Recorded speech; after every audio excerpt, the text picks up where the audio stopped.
think it's very fun to have to drag that bandage. Like if I've lost 7% of my health, random specific number, and I have like a herbal bandage on my quick slot, I don't think it's very fun to have to drag a lower quality bandage or a piece of fabric onto my hotbar, exit out of my inventory, use my wheel, use my radial wheel thing to select the thing and then use it, and then go back into my inventory and drag it off and replace it with what was on there before. I think a better solution to this would just be able to right click, use, and then have my character do it while I'm still in my interface. That seems like a reasonable user experience change. You should also be able to put your weapon away by pressing the same hotkey that it's assigned to, instead of always needing to press H. This is in most games. You could even make this an option if people don't want it. But if I have a gun on number 1 and I press number 1 again, it should put my weapon away. Like, I think this is a reasonable request for a user experience change. Another one is custom loadouts. If you have a custom loadout and then you decide, oh, I've only got 5 minutes and I just want to casually hop into a game, I don't want to take my good stuff in, you can choose a quick kit. Like, I guess it's called quick kit in ABI, but in this it's called like the free loadout. But if you choose the free loadout and then extract from the raid, when you come back out, your custom loadout is gone and you need to like reassign it. And this plays into as well, there's no presets in the game. You can't like click a button and say, this is my preferred loadout. Click it, and if I have the items in my stash, it all goes into the same place I had it in, or, you know, use last raid's loadout or anything like that. You have to manually do it every time. And I think, again, anything that takes away from this experience of being in this really cool game and having to fuck with the inventory and the menus is just, it's doing itself a disservice. I think in general in game design, whenever you're doing something that takes you out the good part and just gives you like a monotonous chore when it could be lessened down to like a one button click or whatever, is overall something that would be a positive change. So give people custom loadouts. Don't override people's custom loadout when they give people presets, sorry, and don't override people's custom loadouts when they use the quick kit, free kit thing, whatever we're calling it. There's a bunch of UI options that they could change in hotkey options, customizations, like there's no button for toggle aim down sight. There's just a hold button, relatively reasonable. I don't think it changes very much about the game at all, but it's just nice to have, especially when you come from or to other games. The splitting, there's a lot of UI elements in this game that just don't make a ton of sense. There's no option to like split specific numbers of things. Like when you alt drag to split, it just splits it in half. Yeah. So if you want 3 get off my keyboard, of an item that has 15 stack, you just have to repeatedly drag and split it to get the number, instead of just having a little box pop up and plus and minus or typing in the number. Very odd. Don't know why this is a thing. Another odd thing, obviously, is when you're crafting things. This is the same thing. You can only click plus and minus. You can't just select a number of the things you want to craft, which is weird. Another one is when you have your melee weapon holstered and then you breach something, there's no option and it auto just keeps your weapon out. You can't just breach something, then it puts it away. You breach it and then you have your melee weapon out and you have to press another input to make it go away. A lot of these complaints are just things that are like slight annoyances and not really a big deal, but I do think they are something that could very easily be changed. Some of them people won't agree with. It is what it is. More UI stuff. There's no option or visual indicator to see what mods are on a weapon when it's in your inventory.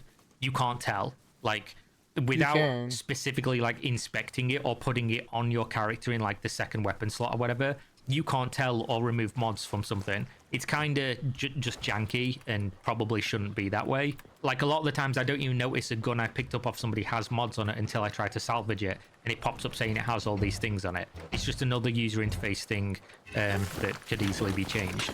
On top of that, again, as I said earlier, there's no containers in the game for inventory or stash management. There's also no quick salvage or quick drop hotkeys, which leads to a lot of the times when I want to get something out my inventory fast and I'm having to click and drag instead of just like hovering over something and pressing a button, which sucks, especially if like you have a certain user interface open and you're trying to drop something and you just can't. Like, I don't know specifically what interface it is. Maybe it's when looting somebody, but you can't drag it off the screen to drop it. You have to like drag it into an empty box. I just think this feels janky and should probably just have a hotkey assigned to it. I think that's really easy. Going on top of that as well, more inventory management stuff. There's no quick salvage. Like, you can't multi-salvage in raid, as far as I'm aware. Like, I've tried doing it repeatedly. Maybe I'm doing this wrong. But obviously in your stash, you can like multi-select a bunch of stuff and then quick sell, quick salvage. I can't seem to get it to work in raid. I don't know if it exists, but in a game where a lot of the times you are just breaking a bunch of shit down, this doesn't feel good. And on top of this, one thing I didn't write down, but I think is relevant to this. When you're looting a container or a player body and you salvage their thing, but you don't have space in your inventory, instead of it putting it back into the salvage material back into the container so you can see it and then manage your inventory if you want to drag it in for something else, it drops it to the floor. So then you just end up with a bunch of shit on the floor, and this especially makes it annoying when you're salvaging people's weapons and it drops all their attachments on the ground. Don't know why this is a thing. If the container is full, like if their inventory is full and there's no space, this would make sense to happen. But it can be completely empty and it will still drop it to the ground, in my experience. Maybe I'm missing something here. Doesn't make a ton of sense. Isn't very intuitive. Should probably change that in my mind. One thing that, again, plays into the fact of the looting and the user interface issues is that there's no backpack system in the game. So in other games, if you loot a bunch of stuff because you've won a bunch of fights, yeah, it's weird. Like he can see it from somebody who's done survival for 5 years or more, and then you're not overweight anymore, and you can move around. So can I. Other people can't. Tactical component of like, there is I'm very heavy, some issues. But now with there's the game. arc on me. There's players on me. I need to, scout out this area before I show up and try to extract or whatever. But you can't do that in this game, and because again, there's no quick drop button for even items in your inventory. Going overweight in this game is never advisable, and it just feels bad because you end up leaving loot everywhere, which I suppose is maybe a good thing considering you have no stash space to keep it anyway. But it does feel bad because it feels like 90% of the time I'm just leaving stuff, because if I do get into a fight, I never want to be encumbered, and there's no quick way to unencumber me. I can't drop my backpack and then come back for it later that has all my goodies in it. This is maybe a design choice from them. If they don't want this type of gameplay in the game, I can understand. But coming from other extraction shooters, I think this is like a limited gameplay option sort of scenario. And I think limiting gameplay options in a game that has so many options of what you can do is probably not ideal. One other thing is there's no way to trade with players. And specifically, this is a problem because there's no way to return your teammates' loot. Now, this is solved in Arena Breakout Infinite. If your teammate dies and you loot them, anything that you extract with that was theirs and it has a specific teammate icon on it will immediately be taken out of your inventory and sent back to them in the mail. This feels good. Why does this feel good? Because then if you die, you know that your teammate can get your stuff back. You still have some skin in the game. You still care about what's going on. And it even promotes like team play and good teammate behavior with randoms and things like that. Currently in Arc Raiders, which seems like a very collaborative game, if your teammate dies, their shit's gone. You can't get it back to them in any way. There's not even any point picking their stuff up if it's lesser value than the stuff the other person had that you killed. So you just leave your teammate's shit because the only way to give it back to them is to load into another game and then drop it. So they have to load in with no stuff. And if it's a random, you can't get the stuff back to them ever, because there's no trade system. It just feels bad. With such a collaborative game, I think this would be a very easy to replicate system that, again, Arena Breakout Infinite already solved. Allowed to loot your teammates and their stuff goes back to them automatically at the end of the raid. This is cool. This is a good feature in my mind. One other small thing is the UI on the main screen is sometimes incomprehensible. I played the game for 69 hours. I spend a lot of the time in the main menu, and I don't know how many times I have to press escape and then end up in like the settings menu because I'm trying to navigate my way back to like a workshop or a trader or my inventory, and like buttons just like vanish arbitrarily when you're on a different screen, and it just feels weird to navigate. It's one of those things that I thought, Arena Breakout Infinite has a terrible menu system because there's a lot of menus, but you do, after like 30 hours, get used to it to the point where you know exactly where everything is at all times. And for some reason, I can't get my head around the Arc Raiders UI on the main menu. It's just like, it's here, and I click it, and then I go into another screen, and then it vanishes, and now I don't know where it is. Kind of a minor complaint, but most of these are. And then the last one I'll give you is the ability to loot downed players doesn't exist in this game. And I think it's a weird thing that you can't, because in a game that allows you to resurrect enemies, I think it's super weird that they can talk to you and you can decide after you've had a fight that, oh, I want to res this guy. But if you don't have a defibrillator, you cannot do it. And if they have one, you can't take the defibrillator from them. They can't drop it. I understand why they can't drop their loot when they're down, by the way, so people don't crawl away and drop all their loot in a bush. But you should be able to loot a downed player. You should be able to loot them and pick up their defibrillator and use it on them. I think this is like a... Or if they have one on them, you should have a special... If they don't want to introduce looting down players, make it so that if they've got a defibrillator on them, it uses it automatically. It gives you an option to use it on them if it's in their inventory. I think, again, in a game that has so much collaboration and so many options to like interact with all the players, that has this deeply impactful experience attached to it, and it's always varied, it's always random, it's always interesting. I think, again, this is one of those things that just makes more sense than not to introduce into the game. You could even probably go one step further with this. You don't need a defibrillator to pick up an enemy. You can just pick them up. I think that would be a common sense, because obviously defibrillator, you can pick up your teammates normally without one, and it just takes longer. So I think you could probably just introduce that into the game. Are the defibs even necessary? Maybe more interactive, dynamic team play between randoms, which seems to be like a big strength and a big differentiator in this game compared to other extraction shooters and other games in general. That being said, I've probably just spent like 30 minutes complaining, some people might say, but I think most of these criticisms are pretty grounded. There's definitely more I could come up with. This was just a short list that I made while not playing the game, and I'm sure I'm going to come back to this in a couple of days or a week's time and say that there's maybe some more things, and my opinions would have changed on some stuff.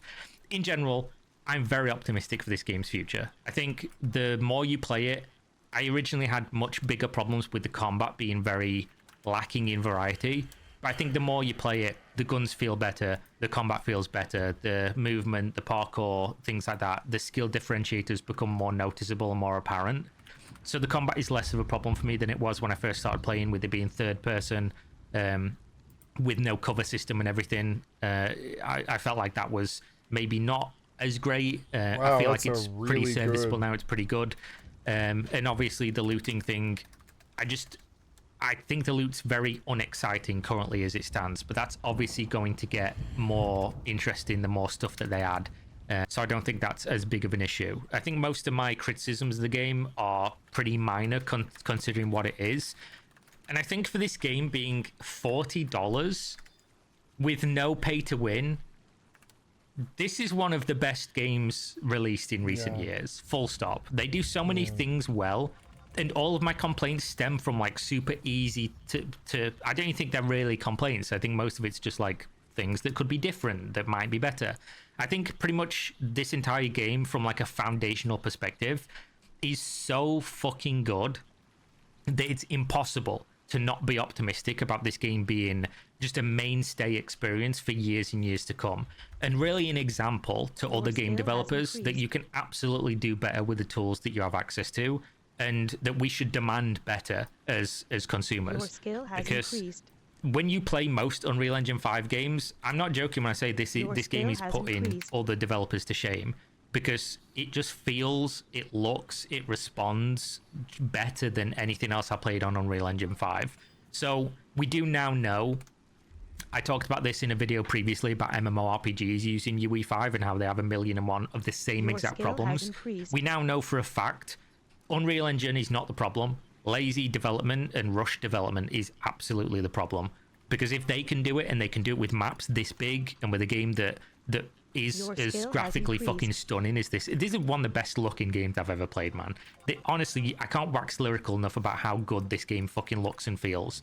And again, the sound design makes every other game look like fucking Fisher Price. It's like one of those little kid phones that you're pressing the buttons on compared to like a modern day smartphone. It's crazy the way that this game sounds compared to other games. It's actually mind-boggling that this is a thing we could have had the whole time, and now we know we do have it, and now it's going to be jarring playing other games that have such considerably worse audio and atmospherics. That being said, super long video for absolutely no reason, as you come to expect, as usual. The future of this game is fucking fantastic. If you've not played it already, maybe PvP is not your cup of tea. Some people are asking for a PvE only mode. I think that's the same conversation as you're always going to have with like, oh, should Dark Souls have an easy mode?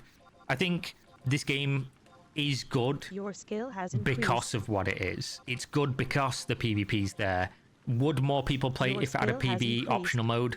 Absolutely. Should the devs cater to those people if they want to? But I think the devs' vision for the game is playing out exactly as they wanted it to, and the PvP element adds in.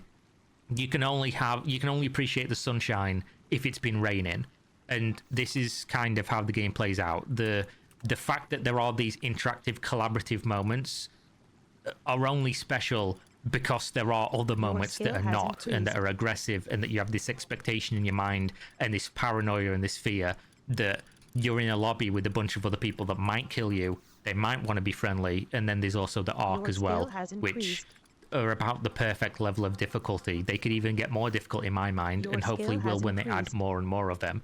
So yeah, I think that's it. Hopefully you're enjoying the game as much as I am. Hopefully you could make a 40-minute video talking about it as well, and then log in and play right after and have a good time. So thanks for watching as always. Hopefully you enjoyed, and I'll see you next time. Stay safe. Peace.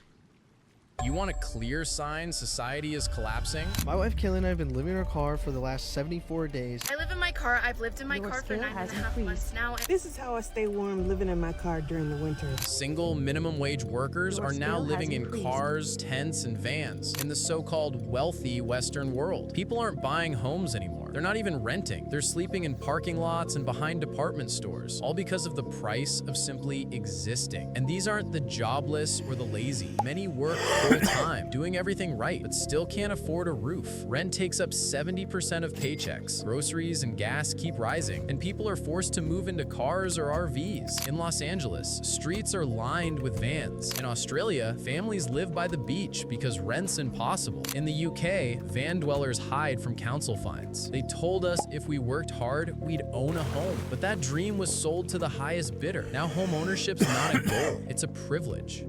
Yeah, it's a privilege. I'm so fucking blessed to have a home. Ooh, look, it's a water pipe. Nice. Your skill has increased. Now what happened here? Did we stop?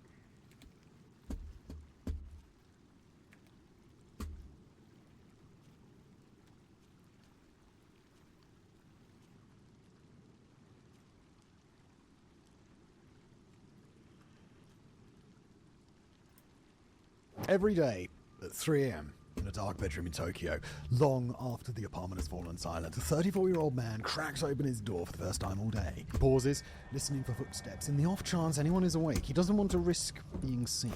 After slipping quietly into the kitchen, he takes the plate of fish and rice that his mother left for him wrapped in plastic and hurries back to his room, locks the door and returns to his computer. Back safe and sound. This has been his life for 6 years.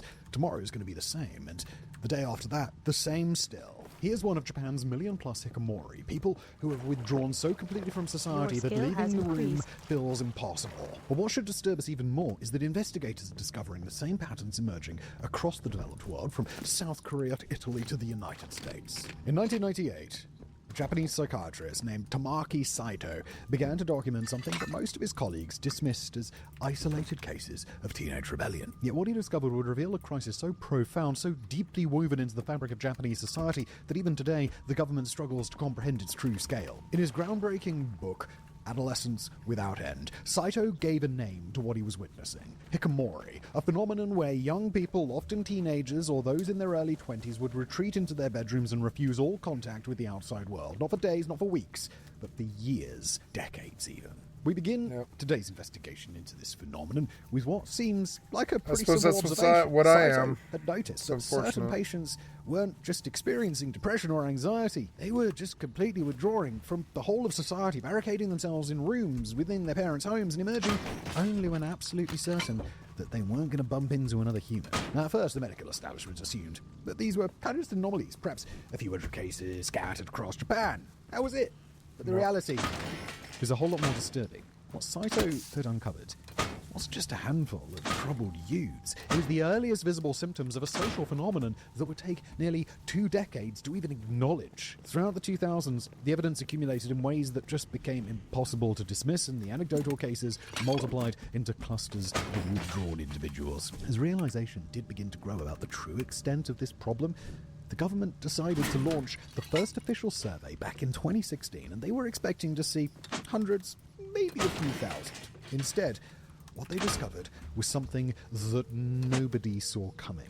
Approximately 541,000 hikikomori. This number alone should have triggered immediate alarm, especially given it didn't. It's just Minecraft, right? It was just the Minecraft generation. An oversight that almost certainly meant significantly more was still being completely unaccounted for. Indeed, this survey proved merely to be the tip of the iceberg. A follow-up, expanded survey in 2019 uncovered an additional 613,000 cases among those aged 40 to 64. Japan was forced to confront an almost incomprehensible truth that approximately 1.5 million people were living as complete recluses. And then came 2020. The pandemic forced everyone into isolation, and for the first time the entire world experienced what hikikomori had been living for decades, at least to some extent. But when the lockdowns lifted and society reopened, something rather disturbing happened.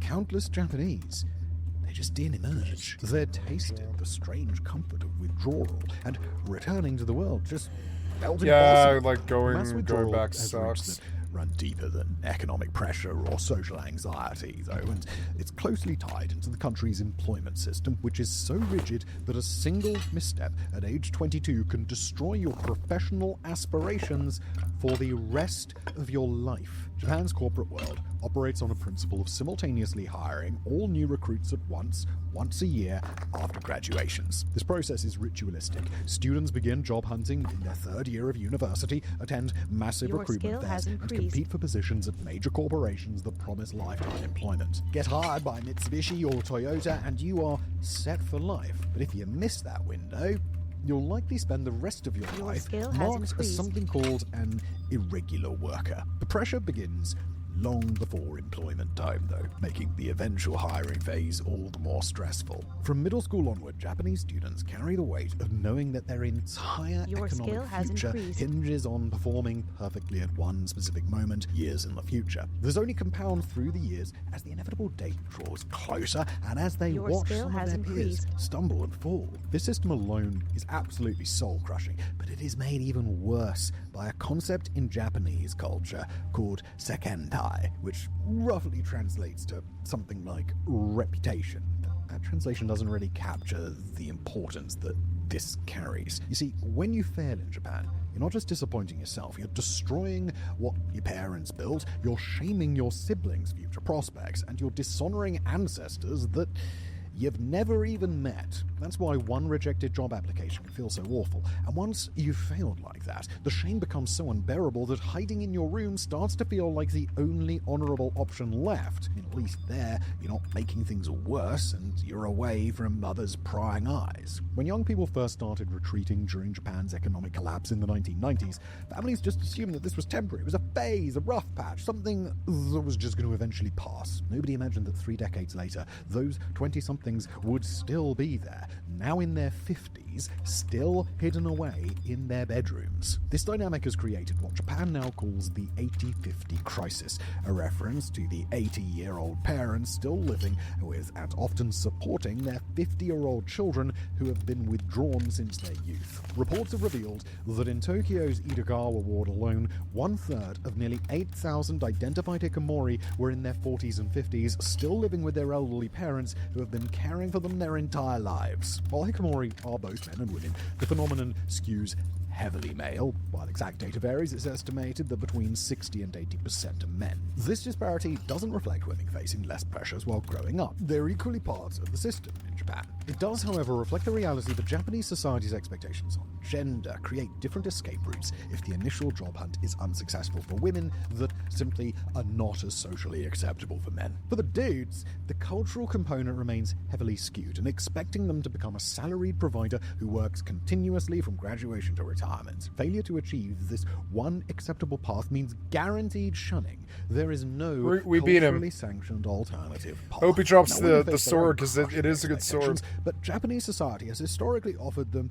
what might cynically be called acceptable forms of invisibility. A woman who fails to secure corporate employment can retreat into domestic roles, becoming a housewife, caring for aging parents that, while limiting and often isolating in their own ways, don't carry the same totalizing beat him. shame that drives someone to barricade Nice, themselves 14 or in their 40 dreams. But XP, for and I those got the who do Onikiri. withdraw completely, and there It's are a many nice of sword. both Look, genders, 74 versus years turned into versus decades, demons, yeah. creating a Nice ticking time 65 bomb samurai as their sword. caregivers age. As the parents continue to Is age, it leaves their BOE? children in increasingly vulnerable situations. They've never taken care of themselves their entire It lives. is. In one I can Japanese television sell interview, this. An 82-year-old mother caring for And her it might be worth a lot of 52-year-old son money. broke down in tears, wondering aloud that very question. I mean, when she dies, how is her son going to take care of himself after not having left the house in over 20 years? She doesn't even know if he remembers how to shop for food. And her fears were not unfounded.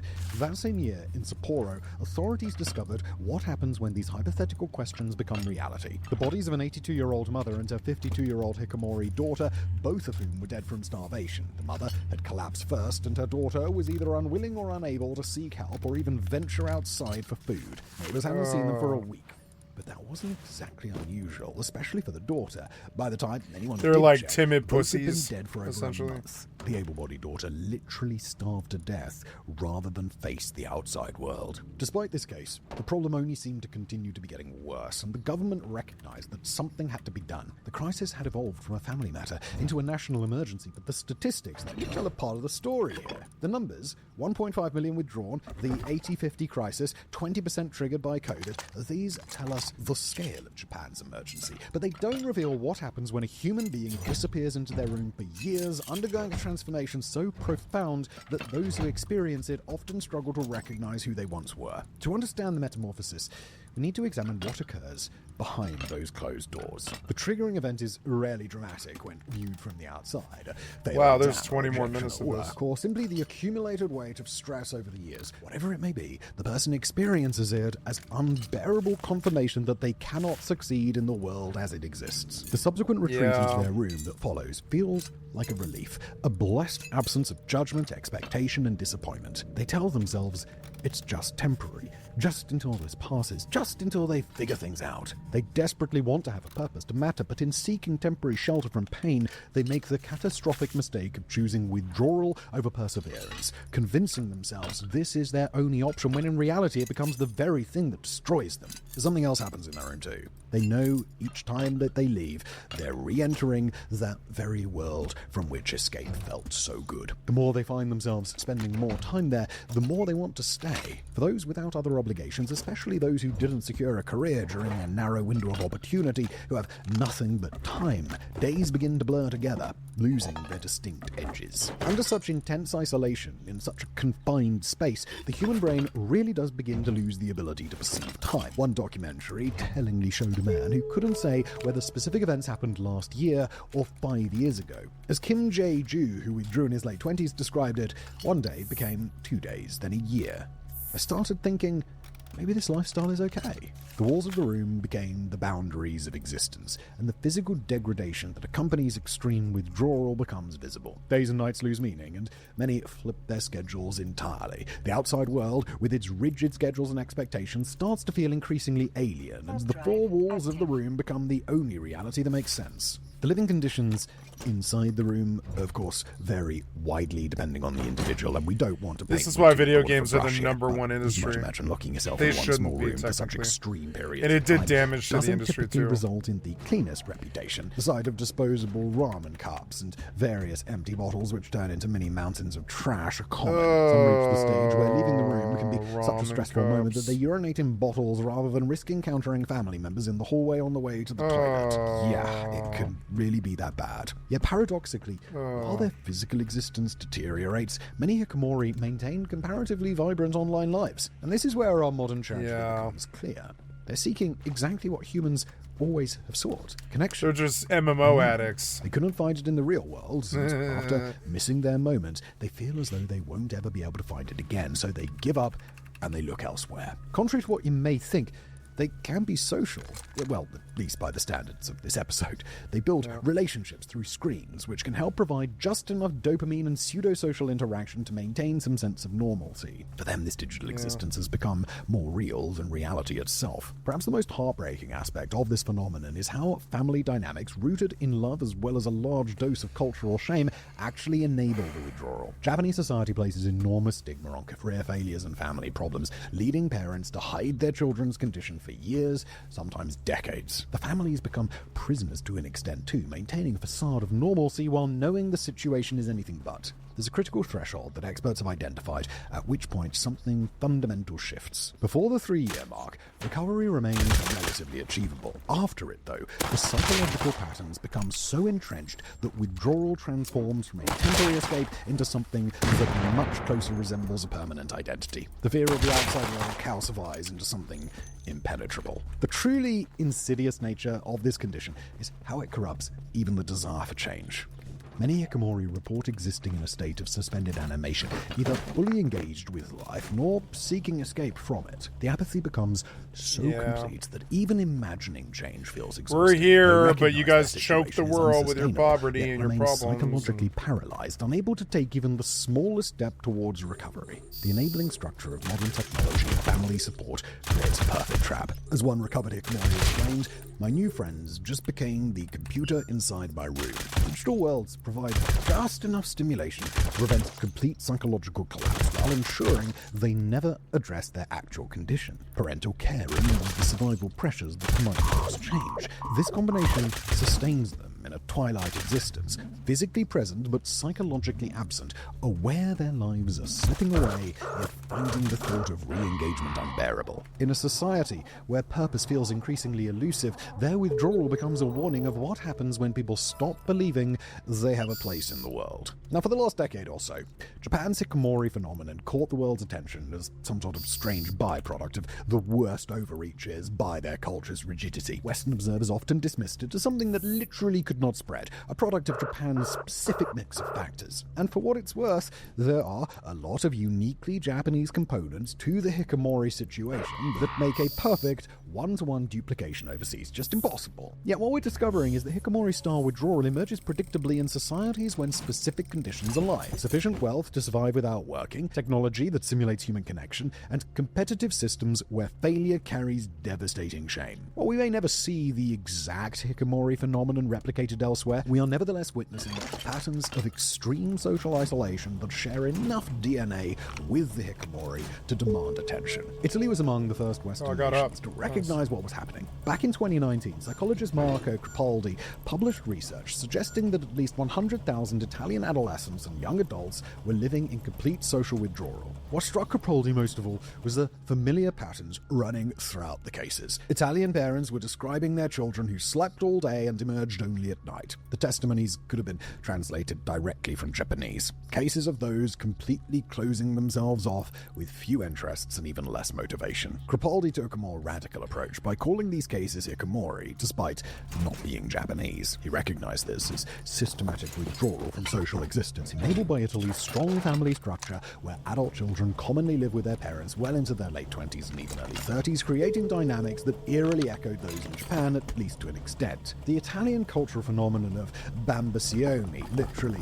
big babies living off their parents, was definitely nothing new, but it really had escalated considerably over the last few years. Testimony of Aldo, a 21-year-old Italian, reveals how universal certain aspects of the withdrawal have become. Quoting him, "Today apathy is what governs my days. There is nothing that excites me or pushes me to do something. I often stay in bed and only get up to eat or go to the bathroom. Even if I know I'm wrong, I cannot do anything else, nor do I want to. Come on, man, I was right at the fucking target, too. Now, the paralysis that he describes there, the comfortable numbness of isolation, it transcends any previously diagnosed condition. And that final phrase, "I feel good like this," reveals the trap's most insidious aspect. The withdrawal provides just enough comfort, just enough absence of stress to feel preferable to the terror of attempting reintegration. This is a distinctly modern phenomenon. To head back to a country both geographically and culturally closer to Japan, we can take a look at South Korea. There, the Ministry of Health's 2023 estimate of 540,000 young Koreans living in extreme social withdrawal represents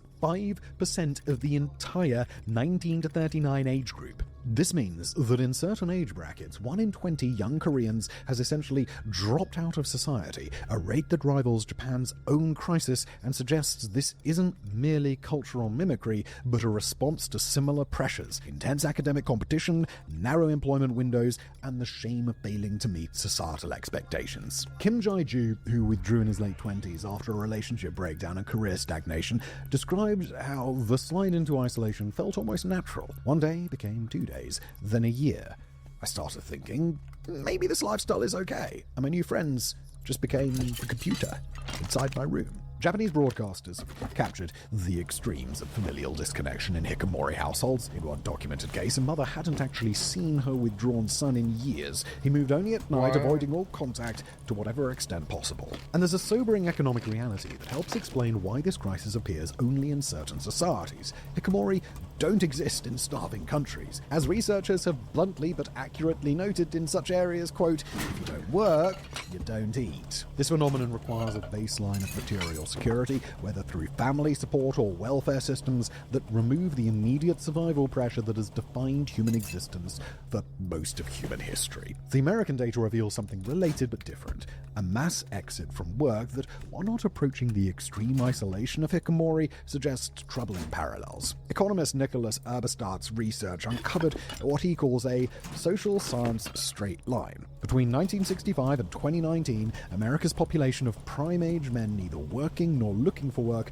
grew by approximately 10,000 each month. In late 2019, before the pandemic, keep in mind, roughly 7 million prime-age men were neither working or looking for work. These men aren't nearly as isolated as their Japanese counterparts. Many leave their homes and have some sort of social tie. Yet, what Eberstadt documents is a withdrawal from productive participation that echoes, in a diluted form, the same social abandonment found in the East. This represents more than 1 in 10 adult American men who have simply vanished from the workforce. The labor force participation rate for men in this age bracket has collapsed from 98% in 1954 to 89% by 2024, essentially returning to Great Depression levels of work absence, just without the impact on official employment numbers, given that they're not looking for work. As Eberstadt observes, American male work rates in 2015 were actually slightly lower than in 1940 during the tail end of the Great Depression, despite living in what he calls the wealthiest and most productive society ever known. This paradox that the richest societies produce the most withdrawal points to something beyond simple economics. What unites these disparate populations from Tokyo to Detroit is the technological infrastructure that makes complete withdrawal possible. Modern technology has advanced unevenly across the world, yet it's only the societies with the highest quality devices that really feel these problems so much. There are no hikikomori in starving countries, nor does it seem even in semi-developed countries. The same prosperity that should theoretically create more opportunities has instead enabled a mass retreat from participation itself. So, why is that? I mean, we believe that this can't simply be an accident, just be a coincidence. The combination of 24/7 digital entertainment that can transport users out of their current lives and into another reality, as well as food delivery apps and e-commerce sites that are now ubiquitous in developed economies, create ecosystems where someone can survive indefinitely without so much as looking at another person, let alone meaningful human contact. The pandemic only accelerated that. Some scholars describe this as the atomization of advanced societies. Families become smaller, and within those families, members increasingly live parallel but separate lives. As technology advances, offering ever richer alternative realities through immersive virtual worlds, the question almost writes itself: just how common will voluntary withdrawal become? Scientific American warned in 2021 that the United States could face a wave of hikikomori as young people accustomed to pandemic isolation simply never fully return return to normal life. And while that still seems like a bit of an exaggeration, the concept that things haven't felt as real since 2020 trends widely on social media even today. The crisis that began as isolated cases in Japan has evolved into a global phenomenon affecting millions across the developed world. From Italy's 100,000 withdrawn youths to South Korea's 500,000 isolates to America's 7 million vanished workers, we're now witnessing the emergence of a new social class, those who have opted out entirely, sustained by family support, government benefits, and digital worlds that provide just enough stimulation to prevent total collapse while ensuring that they rarely attempt reintegration. The question is no longer whether the West has its own hikikomori crisis. The data proves that it does. The question now is whether any society has the tools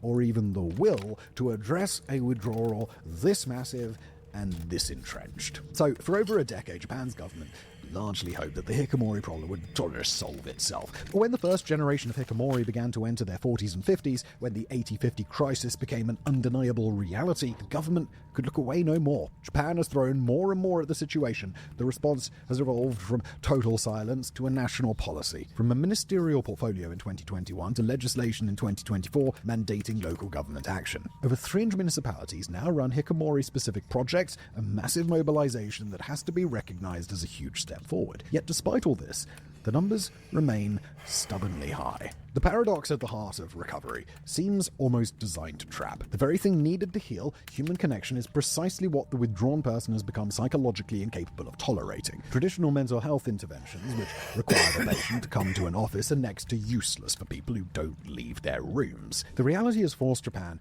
to pioneer unconventional approaches with mixed results. Kyoto launched an online meetup program in the metaverse of all places, allowing withdrawn individuals to interact through avatars as a first step towards human contact. The Ministry of Health therefore created a national hikikomori voice station, which is an online portal where the withdrawn can seek help without facing anyone. Non-profits like New Start send counselors who visit homes to chat through closed doors, sometimes for months, slowly building trust until the person might crack the door open. What we're learning is that recovery from extreme social withdrawal is more complex than anyone initially believed. The most intensive interventions reveal what recovery actually demands and does leave some ray of hope for the future. At Hito Refresh Camp in Okayama, withdrawn individuals live communally on a farm for months, sharing chores and gradually engaging in group activities. Kadai Yashimura arrived at 26, having spent years in a one-room apartment with only his PlayStation for company. His transformation took 6 months of daily, patient work. First, just leaving his room for meals,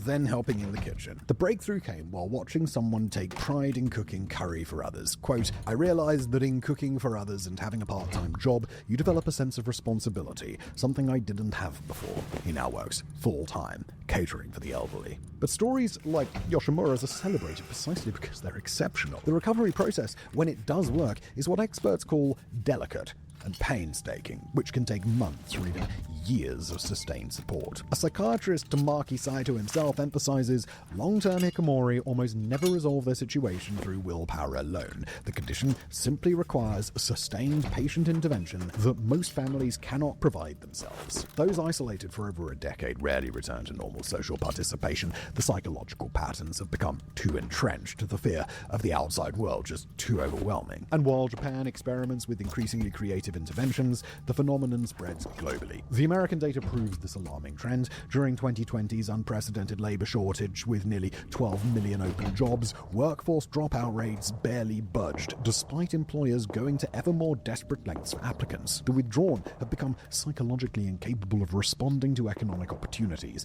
The very thing that might save them has become the thing they fear the most. Different cultures have stumbled upon different pathways. In South Korea, Kim Yong-hee emerged after 10 years through a writing workshop where he could express himself without eye contact or speech. He later published a memoir titled Unexpectedly, I Hikikomori'd for 10 Years, describing how creative expression became his bridge back to humanity. The pattern across successful recoveries is consistent. They require finding something that provides purpose without triggering overwhelming social anxiety, then slowly expanding from that foundation. Perhaps most intriguingly, Prime Minister Fumio Kishida has reframed the country's hikikomori not as burdens, but as untapped potential for the nation's struggling economy and plummeting birth rates. Some Japanese companies are now experimenting with home-based jobs designed specifically for hikikomori, recognizing that remote work might offer a pathway back to productivity without the terror of face-to-face interaction. Now, for those of you out there thinking that's a terrible way to look at people, this mere untapped economic potential, well, you might have a point. The government shouldn't have waited. It's like another form of humanity. People that just don't leave their homes because the world's so fucked up and poor and fucking like rapey that they just don't want to leave their homes. And I don't really blame them. I'm sure this is how we get a lot of agoraphobia and stuff. It's unfortunate. I don't really relate to it. Well, I relate to it, but now, I suppose. And I do have these tendencies, and I will worry about them in myself, I suppose. I didn't really realize how bad it was, like, for me. How bad I let it become. I suppose, like, yeah, I do think about that. I'm like, I think I'll get out more. I don't know. I'm going to pick up a couple of passions, like karaoke. Maybe trivia. Maybe I'll go to karaoke and trivia and stuff like that. Try to find somebody.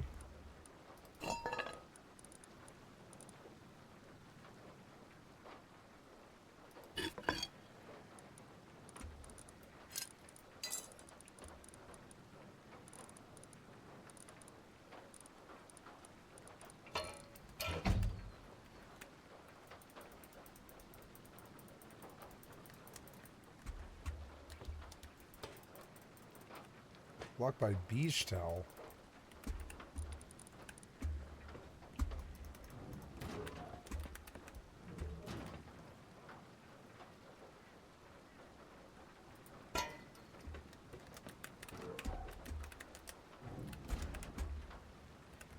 I love Rust.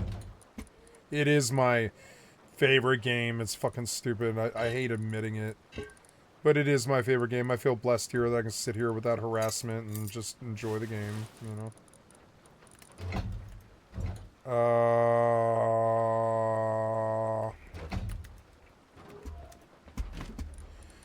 Yes, there's more.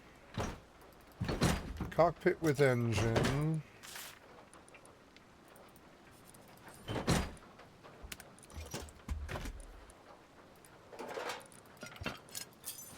Okay, let's do it is 9:30 in the morning, let's do an outpost run. Or, well, no, I'll do a Rad Town run because it's like a easier recycler to do.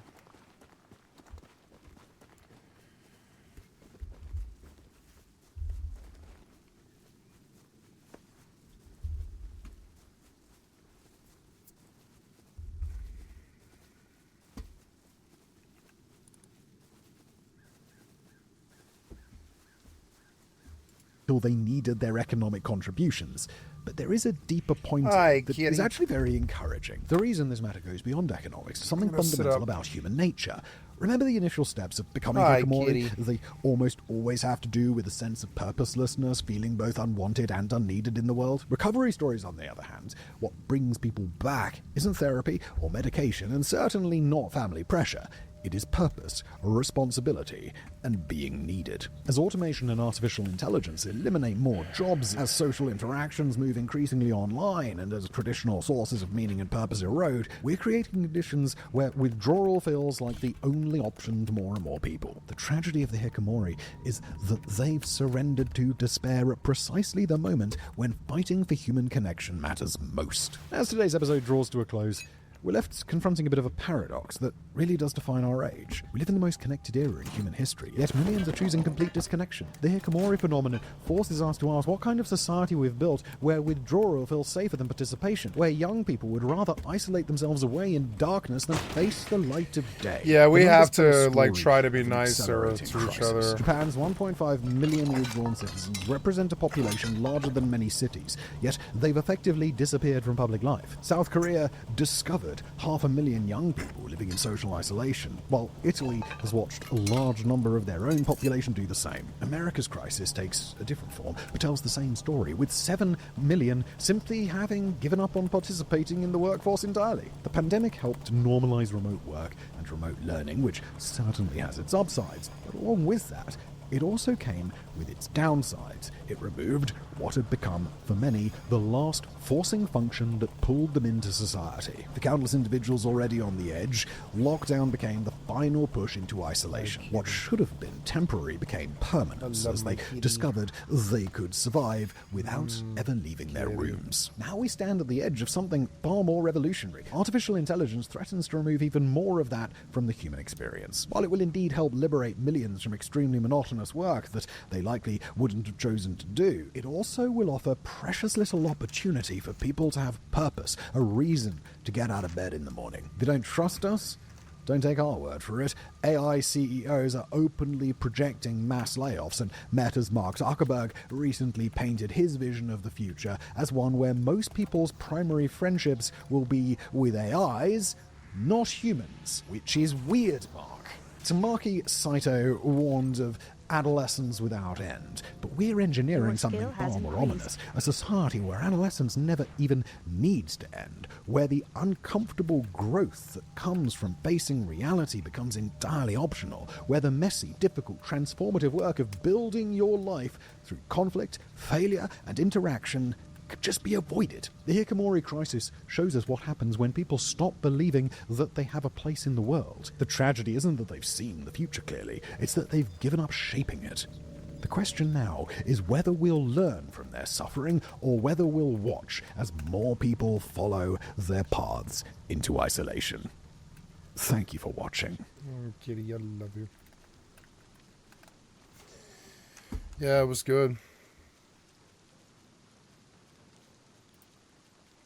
The MMO genre is rife with fake games and Kickstarter scams. He's a scammer, she's a scammer. Go get a real job. So much so that the word scam is frequently used on any new and upcoming MMO. And I'm not saying they're wrong for using it. Oh, hi, Mark. And one game in particular, which has had its legitimacy questioned since day one, is Ashes of Creation. How long has the Ashes of Creation been in development? Finally placing all of my cards on the table with proof. This game's not a scam. Some of you may have seen videos going around of me talking about Ashes of Pantheon, Rise of the Creation Fallen. Ashes of Creation have committed the cardinal sin of selling stuff for a game that's not out. A cardinal sin they've been committing now for over half a decade. Well, Ashes of Creation, if it comes out, when it comes out, possibly, maybe in the future, might be quite good. Dense forest around the area. Want to find a safe... Right, look at that. And that looks amazing. That looks pog. Here's the actual reality. Right, this is what it actually looks like. What the fuck? We've only really completed one biome. Maybe two. So how many biomes are there, Blue? First one takes longer than the rest of them, guys. I would hope so, because it took you 8 years to get here. And there are 18. The f***ing scamming that was the day before, when they did this, a bait and switch, when they said, oh, look at this is what the game is, and then you get into the game and that you paid money for, and it's not that. Everyone called that a scam. But when Ashes does it, there's apparently a defense of like, oh, it's just, you know, we're just showing what it's gonna be, but you didn't say that. You showed it. I think that just goes to show, one, the state of Ashes of Creation and the people that follow it, bunch of frauds, and two, the state of Pirate Software, who's just a straight up fraud himself. Sure. Actually fantastic. The people that follow Ashes are just frauds, because the whole game is a giant fraud. Ashes of Creation is a game that needs no introduction in the MMO genre. People who play MMOs have heard of Ashes of Creation. It has reached a cult-like status in the MMO community. It is Like infamous Star for Citizen. 2 main reasons. Number 1, for being the most expensive alpha test you could buy into. Too much money. And 2, just for its fan base being slightly unhinged when it comes to defending this title. And me being the MMO savant that I am, obviously also bought into this alpha, and I dropped 250 of my own dollars just so I could play the alpha tested. And what better way to make use of that money Then That is playing insane. over 100 hours of a game that quite literally That is doesn't fucking exist. ridiculous, With that, redonkulous. let's begin our journey. Oh, there is a green car puzzle here, huh? Ooh, milk crate. What are the rules? What are the rules? What are the rules? What are the rules? Before we get started, I need to make a few things clear and also set some ground rules. For starters, I don't want anyone here to think that I've never played Ashes of Creation before.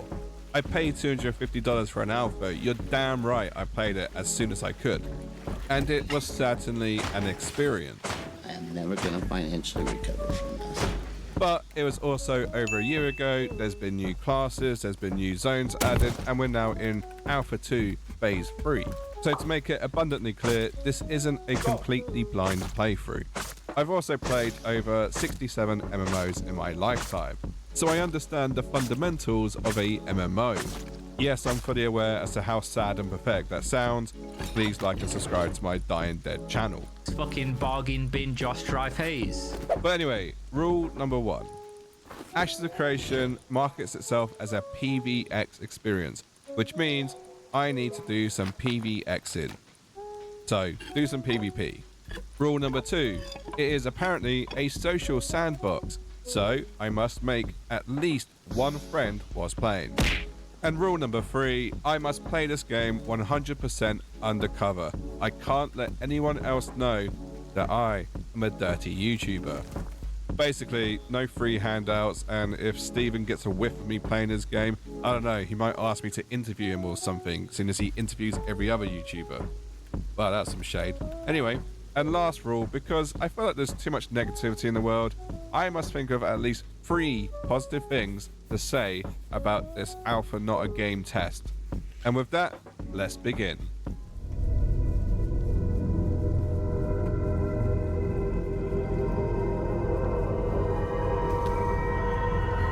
I've not seen the gameplay of Ashes, I just didn't ruin it. I didn't spoil it. I wasn't actually going to touch Ashes of Creation until a fellow content creator convinced me to. And just so I don't get them into trouble, I'll keep them anonymous for now. The fun thing about Ashes of Creation is that it has its own independent launcher.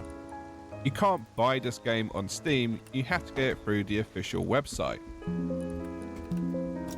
And if the launcher is any indication as to how the game's going to be, well, it's got a few problems. I was unfortunately unable to close the launcher after completing the install, and even Task Manager wouldn't shut it down. Straight away, we was off to a good start. One reboot later, and I was ready to start the game. Now first up was the character creator, and since I last played this, they've added some new classes and some new races. But I won't lie, I kind of already knew what I wanted to be, and that was a dwarf rogue. I don't know what it is about little people like that. I just love them, man. I really love them. Fantastic. I'm not really sure if there are any specific race attributes. To be honest, I'm not into min-maxing, I just play for the sake of playing. With the rogue class selected, I was ready to move on to the most important thing, which is my appearance. Now I've played a lot of UE5 slop in the last year, so I know full well how detailed you can make the character creator. Ashes of Creation themselves even showcased how in-depth the character creator was apparently going to be. People making you in game. No. It looks good. It does. It looks great. good. But what's actually on offer is quite basic. Dare I say, on par with New World. That's going overboard, mate. I think what's even worse is that Quinfall somehow has a better character creator than Ashes of Creation. Windfall. Anyway, my character was created and I was ready to get going. All I had to do was select the region to start in, so I chose Anvil because it's new and shiny, and then I had to name my character. So I chose my IRL name but put it backwards to throw people off. I also opted to play on the US server because I had the sleeping habits of a badger. And with that, I was ready to begin my journey into the world of Vera.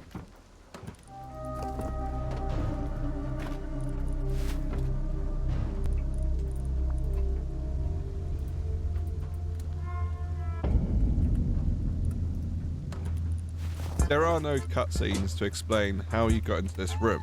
There's just a giant Stargate looking thingy and lots of dwarves. People have woken up inside a hotel bathtub full of ice with a better understanding as to how they got there than I did loading up Ashes of Creation. There seem to be 2 quest givers in the room, so I opted to speak to the one on the right, and oh boy, what a noise. Portal's got you a bit dizzy, eh? Don't worry about it. New faces are always welcome here in Mount Dun, Nikwin homeland, believe it or not. Same as the Dunir. If you haven't figured it out by now, this is indeed AI voice acting. Listen, adventurer, you've been alive before, but essence is our life spring. Now, I'm not necessarily against AI voice acting, especially if there's a lot of dialogue, but bear in mind, this is my first introduction into the game, and I'm met with some very janky AI sounding voice. And this game raised quite a lot of money in the Kickstarter, maybe enough to hire a voice actor. I was instructed to go meet up with another person, so off I went. And it was at this point I got to see firsthand how grand this area was, and also how stuttery and laggy it was. So I quickly fine-tuned my graphics settings. Although I have a top-end PC, I can imagine this isn't going to be very optimized. I made my way through the Dwarven halls, taking in all the sights it had to offer, thinking, yes, this is definitely going to be someplace I never revisit. I even took on some enemies using the one skill I had on my bar. Lizard, lizard, lizard, lizard, lizard, lizard, lizard, lizard, lizard. Before you say anything, yes, I'm aware I have an extra ability on my bar, which is the stealth skill, which allows me to go into stealth when enemies aren't looking. Yeah, but why would you do that? And believe me when I say it is very broken. I'll explain more a bit later. In Ashes of Creation, you get to use 2 weapons. Currently I had some daggers, but I like the idea of being the love child of Gimli and Legolas, so I opted for a longbow. It's worth noting that weapons only affect your passive abilities. They don't actually give you any new skills. So in effect, any class can use any weapon. I ventured further into the halls and eventually I ended up in this cave system where I got to witness my very first Ashes of Creation bug. Apparently, these enemies don't aggro, they don't do anything, they just stand there and take no damage. This game looks worse than DDO. Immersion. Do you wish to help as well? The tasks stay simple, but going come with challenges, cause the caves stay full with corrupted grabber machines. Okay. Given the fact that how passionate the community are about this game, I find it really strange that they couldn't find any free voice actors and opted for this slop.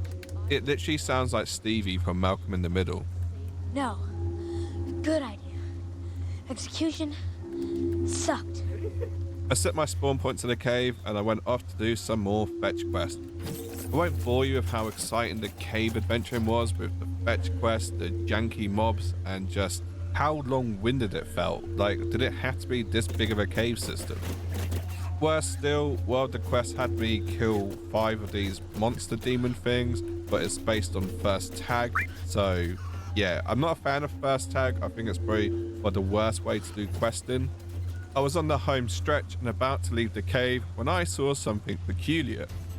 What the hell is even that? That right there is a player flagged for PvP. And considering how bored I was of killing mobs, I really wanted to PvP. So I whipped out my bow and I shot him. But as you can see, he didn't seem to want to PvP despite being flagged for it. So I did what anyone would do in this situation. I chased him. Apparently they changed the PvP system since I last played. You can actually go flagged for PvP if you try to steal loot from another person's corpse. And if you attack a purple player, you also get flagged for PvP. But this is only temporary and lasts about a minute until it eventually wears off. You can hit people that aren't flagged for PvP, but I didn't know how to do this at this point. But luckily, he hit me back and then continued to run away, therefore flagging himself for PvP again. And this is when things truly go fucky. See if you can spot what the issue might be. I got Oh, killed by the 84 town thing. guard. The same town guard he ran past seconds earlier whilst Flag, who decided to kill me over him, and then stood there and watched as he looted my body. Despite him being flagged for PvP just as much as me. And to rub insult to injury, I he don't laughed think at that me. matters. Nothing to do with this fucking ass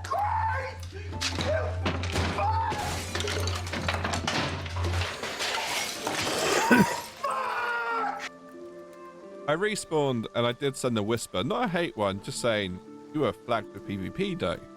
They didn't reply, but luckily, karma got the best of them. Well, look who it is. But there was a bigger issue at hand here, which was I had to go and do the caves all over again. To any devs potentially watching this video, I just want you to know the caves are boring, janky, and long-winded. This time I made it to Bonfire unflagged, which is Caves the are tutorial boring, node janky, where and you pick up long-winded. some quests and stuff and learn a bit more about the game. And if you look in the top left of my screen, you can see this took me a whole hour. And in that hour, we'd encountered bugs, lag, stutters, janky mechanics, and really bad voice acting. Oh, and a shit ton of fetch quests. I'm sure the next 99 hours can only get better. Less than 20 minutes later, I was completely demoralized. And you might be wondering, how? Well, it's simple. This is my mount. And this is someone else's Yeah, I mount. don't ever have to do this again. Fucking sweet. And I can just All jump around into me Terram were right these now. new players on which these is bright, interesting. shiny mounts. And how did they get them? Well, with money, I did of course. stuff. I'm doing things. Despite the server Yay. being less than a couple of hours old, these people had Stuff mounts I would which normally just do. surpassed anything that I had. On the run up to the Alpha 2 release last year, every other month they had like a different founders pack they could buy which came with different mounts, and that's essentially what these people have done. But imagine seeing people on endgame mounts on day one of a MMO. Yeah, no thanks. But not only that, matching armor to go with it. It just felt fundamentally wrong. And as a player, why would I grind to get a shiny mount when I could just go to the store and buy one? Oh, that's nice. My mom gave me that. I completed all the tutorial quests within Bonfire, and now I was looking at the commission board to see what else there was this to do. song. There wasn't anything of excitement on this quest board. It was all pretty much fetch quests or go kill this, and it reminded me of something Jimmy once said. It's a hunch. I don't know. This Ashes of Creation game I've seen talked about for like the last 3 years is supposedly going to be the MMO that changes everything. They had this dev blog come out at the end of March, and I was like, okay, you know, this looks cool. And on the side of the screen, I see some quests about killing 20 goblins. And I'm like, no fucking way that this is the revolutionary thing. The next big MMO is not gonna have kill 20 goblins as a No. fucking quest, I promise. He's right. They've already lost. I'm guessing the devs watched already this video lost. because now you have to kill 18 wolves instead of like 20 goblins. I mean, that was the game changer there, right? That's the innovation we are looking for in this genre. One of the most critical mistakes you can do with this game is trying to play solo. As you can see here, I accidentally pulled an extra mob, and all of a sudden, my world went to shit. Unfortunately, the rogue class that I was playing as, at this level that I had no real way to heal myself, so I just had to face tank and try and run away. You'd think falling off a cliff would be enough to save you and make sure the ads despawned, but no, the path from these ads is quite relentless. They will go through rocks and trees just to get to you. Luckily though, I ran into a friendly healer who saved the day, and to be honest, they didn't have to do this. They could have happily sat there, watched me die, and then loot my dead corpse. They literally got no experience, no loot drops from doing this, just the satisfaction of helping another player. So I thanked them and off they went. You're my friend now. We're having soft tacos later. I did group up with other players from time to time just to speed up the grinding and to complete quests quicker because, as I said earlier, it is based on first tag. Annoyingly, there was a lot of mobs who were glitched out, so it made completing quests that much more tedious. A big issue with the Anvil starting zone was that if you did try to wander out alone, you were punished quite rapidly. And nothing says fun like XP debt at a low level. But do you know what is fun?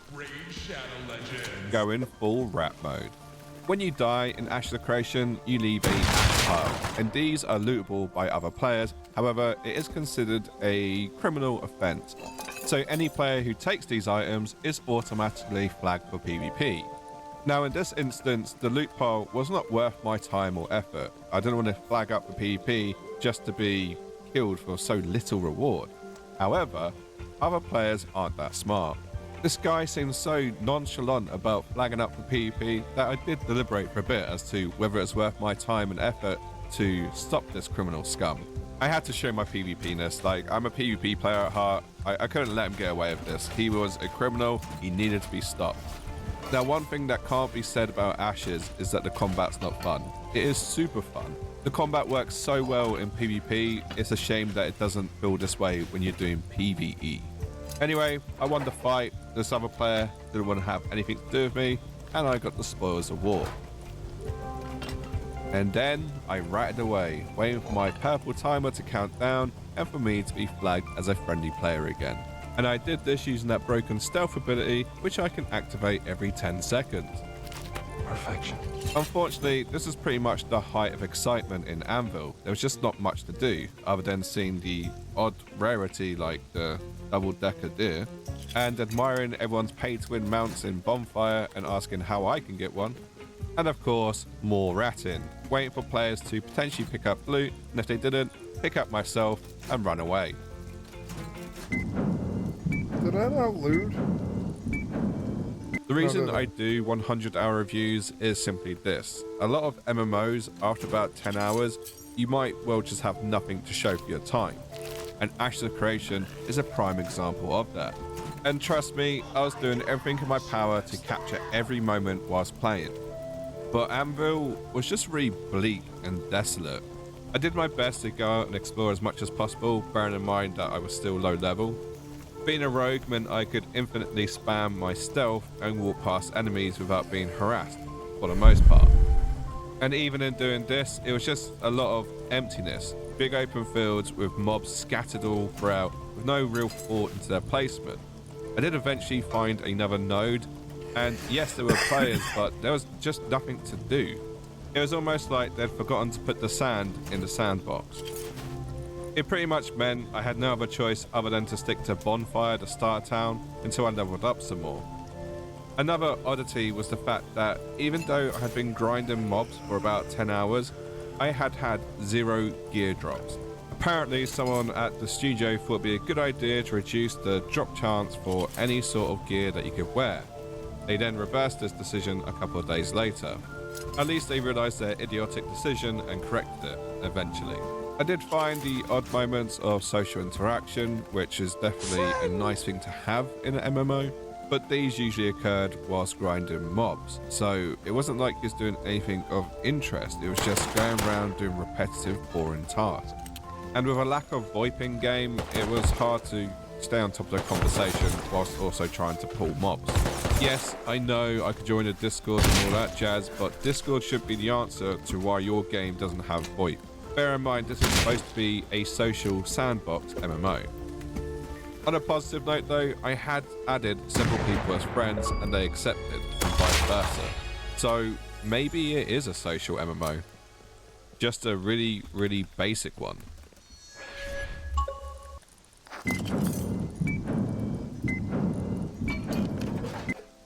After about 12 hours, I was growing tired of the starting zone. Even watching the most gumbo players die in really stupid circumstances didn't really bring me much joy. And furthermore, the PvP was practically non-existent. And when I did find an opportunity to PvP when a player went purple, they often just ran away. And this really did highlight a huge issue that the PvP flagging system had. And it goes like this. If you flag for PvP and then you decide you don't want to do it, all you have to do is run away for 60 seconds. Despite me hitting you, despite you being the one who actually committed the crime, you will just automatically unflag after 60 seconds. And therefore, if I kill you, I'm the arsehole I go corrupted, I get a huge death penalty, and you get off scot-free. And I don't blame this player because the system has made it this way. It's made it so it's more beneficial to run than ever stand your ground and fight. Which is honestly baffling because at low level, you literally have nothing to lose. Maybe at end game it gets better. What am I supposed to do? Am I supposed to chase after them? How am I going to look after them? I've got no legs. It doesn't, but we'll come to that later.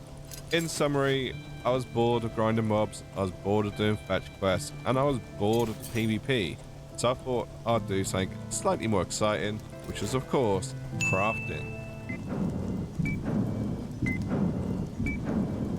I didn't misspeak, I genuinely went and started looking into crafting because, well, quite frankly, I had no decent gear. Despite the hours of grinding, I really had nothing to show for it. So first task was to find an area where I can actually craft materials and create armor, weapons, and all sorts of other trinkets. You'd expect a small starting town to have crafting tables, but no, they were not there. Instead, I had to travel miles away to this other settlement which did have crafting tables, but only half of what I needed. The other half were in another town, further over. Just to add insult to injury, there was no bank in these towns, which meant I had to do even more travelling just to bank my items. Eventually, I did figure out where everything was. It was just a ball ache going from A to B to C. 40,000 G rank 7. The local nodes were still underdeveloped even after a couple of days, so I did my best, farming materials and then crafting items. But wait! There's more! But unfortunately, there's an extra step in this crafting process which really did hinder the whole experience, and that was the fact that you had to spend money in order to craft items, and it was quite expensive. Long story short, the crafting system was a good idea, but horribly executed. On a positive note, I did actually manage to craft some armor in the end, and I also met some friendly dwarves. This looked to be a themed guild, a dwarven themed guild, so I said hi. I sparked up a conversation and eventually asked if I could join their guild, to which they said I could apply online, aka through Discord. So I opened up the application form, and oh my god, what the fuck was I applying to? Why was this so in depth? I shit you not, I've had job interviews where I was asked less questions than this. Because they're like, are you poor? Can you pay for the game? Are you some kid? Or are you like an adult looking to jack off in our weird fucking Second Life jack off reality or whatever? Unknown. Yeah, no, thank you. Minor. I was an orphan, found in a smithing yard by my adopted father, Trevor Ironforge, during a thunderstorm, hence the name, Thunderborn. It is said that I might be a few sandwiches short of a picnic due to getting kicked in the head by a mule at a young age. Long story short, I didn't get in. It was funny. After playing in Anvil for 20 hours, I'd had enough. It was uninspiring, unimaginative, and most importantly, unfinished. A lot of players who started off in Anvil actually re-rolled their characters and started again in the Riverlands, and a handful of players like myself decided to embark on what can only be called the Great Migration. A long and hard journey across Anvil in some very high-level areas, across the sea, across the wilderness, which are both PvP zones, and into the warm, welcoming arms of the Riverlands. And this is how my journey went. It's a New World song. The plan was simple. Follow the river south, because basically there's no distinguishing landmarks around here. Even the mobs didn't seem to have much variety about them. It was just the same old enemies everywhere you went. And the further you explored I am certain something will happen with New like World, I just don't know what. Assets. I literally had zero concerns about getting into some PvP combat, because quite frankly, there were no other players down this way. There was just the odd few who had clearly gotten lost whilst exploring. I did come across a plateau which actually felt like they'd on purposely placed the mobs so you couldn't just run past them. It was almost like they was trying to get me to stay here. But I had some place to be, and I wasn't going to let some high-level crows stop me. I won't lie, I don't know where the nearest spawn point was, so if I had died at this moment, I don't know how fucked I would have been. It took me 24 minutes and a couple of near-death experiences for me to get to the last node in Anvil. And if I didn't have my stealth ability, I don't think I would have been able to make it. I think I would have eventually died to mobs and probably just gave up and re-rolled my character. And that was only part 1 of my journey. Part 2 was still to come. This game is so janky, it has me questioning if I jump into the water, will I die? Oh, nice. I see Todd Howard designed this game. One of the great things about having a fully dynamic game engine is all of this just works. Yep, should have seen this coming. Should have seen this coming. Am I literally now stuck up a cliff? Is this literally... I hate this game. I really hate this game. Yeah, I don't like that game. To quote Captain Hook, good. no splash. It's a real game. I got looty. Oh, good. It's glitched out. For like ex-WoW players. Oh my god. New biome unlocked. It is now green sandy Terra biome. was better the green sandy biome. than the Savage. Yes. Guys, the desert isn't real. I find it really strange that this area is so big and open and has hardly any mobs, and Anvil was just like mobs everywhere. Like they went absolutely nuts on the copy and paste. Hey, what up boys? And in today's video, we're going to take a look at Ashes of Creation. And in particular, we want to look at the desert biome and how Steven isn't real. Hey, that's pretty scenic. I've been through the desert on a horse with no name. Fuck off, not now, go away, off you go, get the fuck away from me. Alright, finally made it. After 30 minutes of trekking, I've now finally made it to the ocean, and it did look pretty impressive, I must say. All I need to do now was cross the ocean, a little bit of wilderness, and I'll be in my new home. This had all the potential to be the most dangerous part of my journey because it was a fully PvP zone. And if you thought Smiley and pirates were scary, you haven't seen a bunch of neckbeards role-playing as pirates in a open world sandbox game. It took all of 30 seconds for me to run into something quite peculiar, which was other players. I decided to approach them because so early on into my journey, I really did have nothing to lose. I sparked up a conversation and asked how hard it was to get to the Riverlands, and they said it might take a while if I decided to swim, but you know what, I'm quite a confident swimmer, so we'll see how it goes. My father was a dolphin. So I picked the spot, jumped in, and of course was instantly flagged for PvP. But one thing I didn't realise was that as a rogue, you can stealth swim. So yeah, actually what I thought was going to be the hardest part of the journey turned out to be the easiest. And just like that, a new adventure would begin in the Riverland.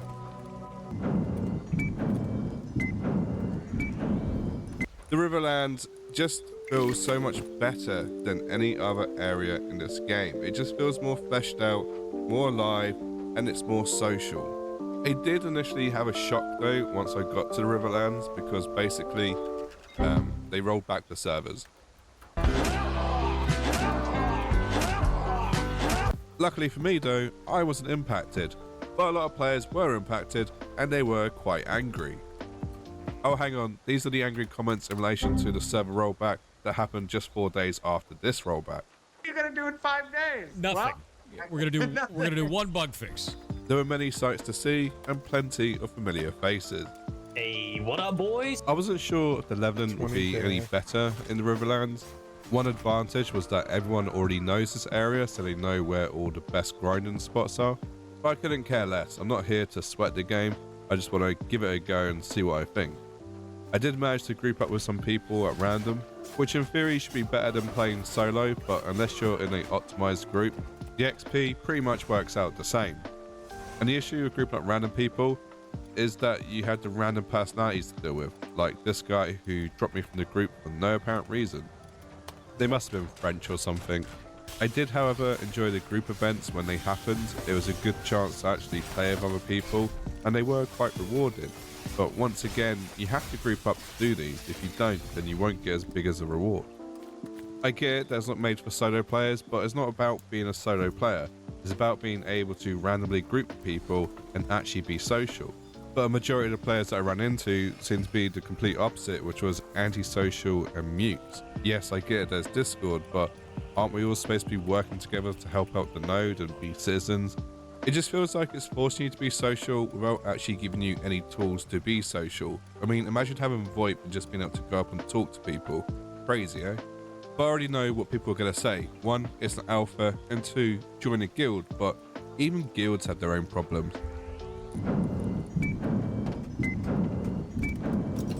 One thing that just really got under my skin about this game was just how long it took to level up. Every time you leveled up, the XP to get to the next rank would double, and it just got very, very tedious. And I'm not against grinding levels because I played games like old school RuneScape, but the thing is, there's other stuff you could do in between the grind, whereas Ashes of Creation just feels like a very neglected sandbox. So you can imagine other players' surprise when there were people out there who'd already hit max rank in about 4 days. And of course, they were all in the same guild, which made it much more of a curious case. I am not by any means accusing them of boosting or exploiting, and I actually spoke to one of them and he told me it took about 45 hours to get to level 25, which is honestly believable if all you do is just sit there and grind. I asked them if there's any end game at level 25, and obviously PvP, caravans and all that sort of stuff, but the problem was they were so far ahead of everyone, there wasn't any PvP and there certainly wasn't any caravans. And then the funniest in-game drama that you can imagine occurred. War was declared. At the time of recording, Winstead was the most advanced node, had elected a mayor, was doing pretty well for itself. So of course the level 25 guild declared war on Winstead, and this came in the form of a siege. And with any siege there are attackers and defenders. The Polar Guild were the attackers, and they were all pretty much level 25 within the first few days. And then you had the Mayor of Winstead and his defense force, who are not level 25. Now the thing is, a siege this early on into phase 3 really did mean nothing. For starters, there's no node disruption enabled, and even if they did lose, it wouldn't affect anything. I did try to join the siege, but unfortunately, the way siege works in this game is exactly like New World, which is whoever's declaring the siege and whoever the siege is declared against is essentially who picks the roster, which in 99.9% of the time is going to be a large sweaty guild. And this is where the true drama unfolded, because the defendant guild decided not to take part and just filled the roster with alt accounts and didn't show up, essentially declaring the first ever node siege on phase 3 pointless. Truly the greatest alpha testing I've ever seen. Once again showing that even after however many phase 2s, phase 3s and phase 4s, the core systems in Ashes of Creation still need a lot of work. There are 2 main ways to level up in Ashes of Creation. The first one being sweaty mob grinding. 3, 2, 1, my pull, come on me, guys, come on me, guys. And the second... Let's go! Action! Let's go! Fashion! AFK fishing. And the core mechanics behind fishing are you stand by a body of water, you get your fishing rod out, you push the fishing button, and it will go and fish for you. Now, there are some caveats. Number 1, your rod will lose durability over time. Number 2, you will get logged out for being AFK unless you find some way for your mouse or keyboard to push a button randomly. Right, yeah, of course. The thing is, with fishing, there is no risk or reward, because you can go stand by a lake where guards are and be protected. And even if the guards weren't there, who's going to go corrupted to kill a fisherman? It's not worth it. And also, when you actually fillet the fish, you make a lot of money back and you also get a lot of XP. So overall, it's more rewarding than actually playing the game. But hey, if it meant I could play the game in my sleep and level up, then that's what I was going to do. Was I leveling up in the most optimal way? Absolutely not. But I was leveling up, and I got to about level 14 when I decided to reach out and get that PvX experience I've been craving all this time. And who better to show me pretty much the biggest and only Ashes of Creation content creator out there. Now, do we want to find a pug and go grind, or do we just want to adventure, randomly fuck with people, and maybe do a little bit of both? So off we set on our little adventure. Throughout the development of Ashes of Creation, there's been a debate about PvP and whether it's going to be a gank box or not. And it got me and Nice talking about the Asmongold incident. And he had no footage of him getting grief. No one messed with him. Like, but hey, look at this. look what happened to Asmongold months ago. This person with 1 million followers got griefed. Oh my god, guys. The Twitch streamer with 20,000 concurrent viewers got ganked in the first 2 minutes of playing. This has never happened to Asmon before on any other game. Must be Ashes of Creation's fault. We must make it harder to PvP in Ashes. Would be a stupid way of thinking, right? No one could be that dumb. I guess there's only one way to find out. Oh, look, he's hauling crates, which don't flag you for PvP, which is why I've seen less caravans or 0 caravans. So basically what's happening is that's almost I mean, obviously it's not as profitable as a caravan, but obviously it's a lot more safe. Well, let's make them feel unsafe. If we flag up purple fighting each other, someone might jump in and then we jump them. Yes. Okay. I'm sorry, mister, but I do not consent to PvP. Please go on about your day. Nope, not turning purple. Nope, I do not consent. Don't touch me there. Oh, and for some reason, you have to hold down Alt to attack a player who's not flagged for PvP, which makes it really awkward and made me tab out multiple times. That's annoying that I've got no. Right? They really discourage it. Hey, check this guy. What level is he? 7? Are you? He's so nervous right now. He's been working so hard crafting. Oh, there's another one coming. It's level 17, fuck it. Oh shit, I think we could take him though. I just want it. What? Pussy.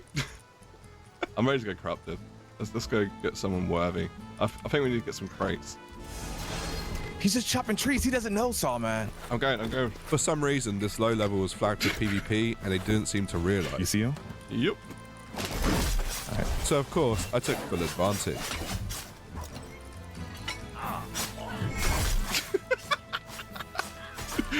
You can run, but you can't hide. I like to be doing more damage to this guy. I killed him. Thank you. That's so gross. Oh no. Oh no. Did you loot him? Yeah, of course I did. Look at this snail. Oh, 14 fighter, get him. Get him. Did you get consent? No. Fuck it, I'm fucking attacking everyone. Come on, bitches.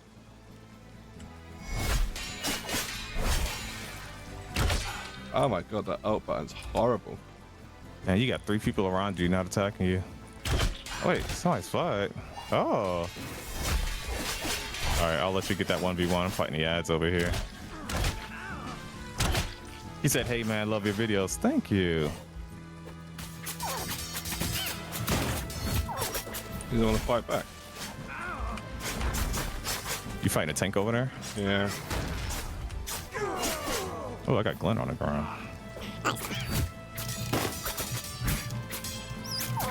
He's got his fucking horse. Yeah, somebody did that to me. You absolute pussy. Fuck me. Give me that shit. Oh, you had 3 of them surround you, outnumber you. They were definitely in a group. Oh man, and you couldn't get. You only got one of them to attack you back, and then even he left. Oh my gosh. Sorry.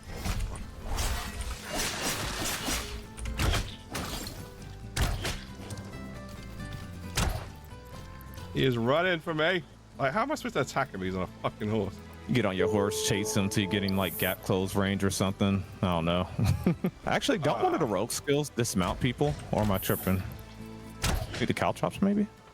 Or no, that's probably my ESO brain. He's like full health and ran away. He doesn't consent. Doesn't matter. I'll go force him to consent. Wait. Flipped. I knew it as soon as I said it. Sleep art is fucking hilarious. I'll taunt that mob.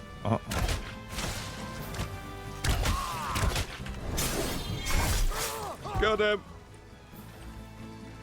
Gang It has command strikes PvP. again. Really? Keep attacking him.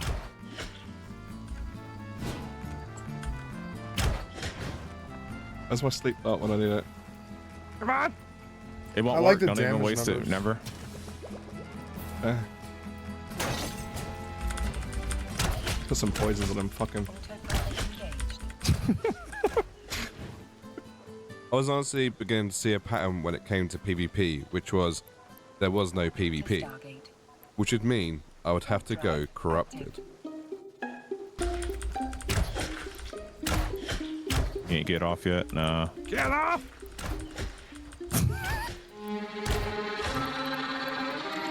You can't consent him to get him off? No.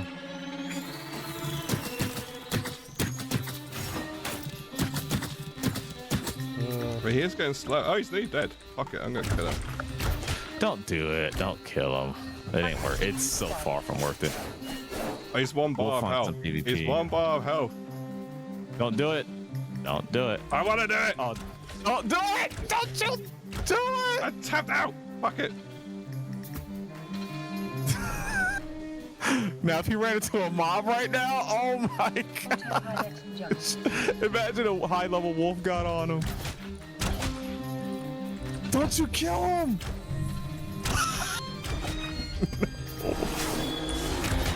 My eyes was on him. Oh yeah! Oh, there you go. That's it. You asshole. Oh, you asshole! You're gonna stealth? I can get away, yeah. No. Oh, I thought the mobs had got on him. I'm in stealth, yeah. Okay, so the mobs are on him. Oh, you're an asshole! Let's go! Consensual PvP. I need to be a rogue. I need to be a rogue, bro. Easy clap. Easy clap. You go loot him and pick up his. Look at his crate. What do I do with his crate? Just haul it. In stealth. Yo. You got him killed. Took his loot and his crate. You're in. Yo. You gotta censor my name being in your group while you're doing all this. Yo. That was dirty. That is so dirty. That's how I, you know what's crazy? That's how I imagined the game was gonna be though. That shit was so toxic. But smart, like, cause he's panicking so much from potential death. In the end, I managed to capture the crate for myself and make some money from it. But this was pretty much the only time PvP felt rewarding, and that's because I actually got worthwhile loot out of it.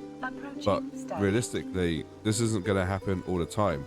In most of the encounters I had, more people ran away than stood their ground and fight, even though they'd had nothing really to loot. I was still curious to see though, what is the cost of going corrupted? So I found an old friend to test it out on. Oh, I think we just gotta try it, see what happens. Like just for the content, really. I killed Narc in Ashes of Creation. Oh yeah, you could. Wait. Oh, you're doing it from there. I can't see him now.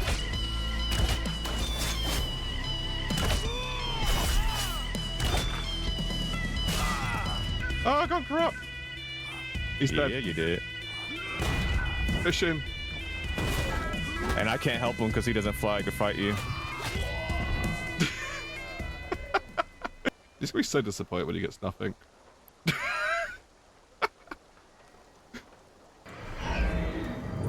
Yes, I looted your fisherman shirt. Yes. That's funny. 17k XP that earned. Fucking hell. What is the point in going corrupt? Somebody just whispered me saying, bruh. The one that killed you, was his name Hellfinger? Yeah. Autopilot jump. Yeah, he's mad that I looted you. Fish! Fish! Saw man went corrupt to kill Narc. Toxic. And then I stole his fish. That's crazy. Selfish. Ha! I win.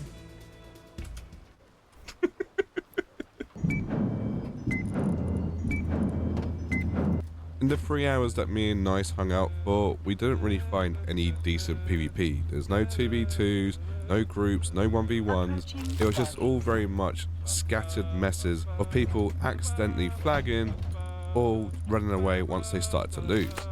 So in this next clip, I'm going to show you the highlight of the PvP that we managed to have that night. Looking for more. 2 out of 8 need tank healer. 14. Let me whisper this first.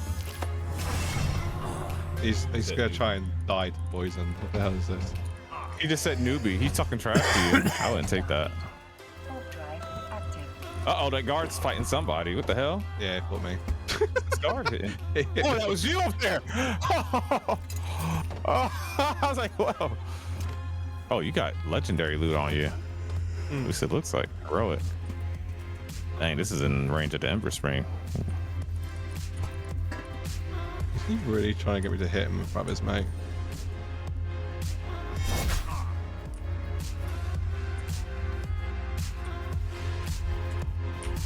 Oh, he's about to attack. Hey, he's flagged, he's flagged, he's flagged, he's flagged. You jump in. You got this. Oh, I'm not in group with you. You mind if I send you a group invite while you're fighting? Yeah, go. That way I don't.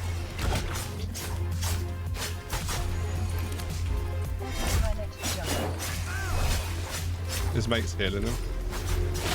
Oh, he's not, is he? Nah, he'd flag if he did. Oh, you're messing him up, I think.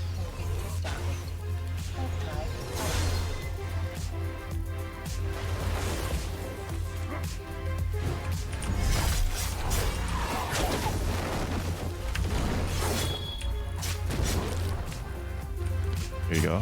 Make sure you're stunning him. But oh, his boy's in here. Oh wow. Hit spawn so we can take these guys out. Yeah.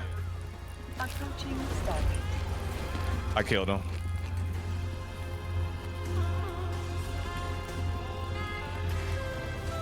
Oh, he's fighting me now? Okay.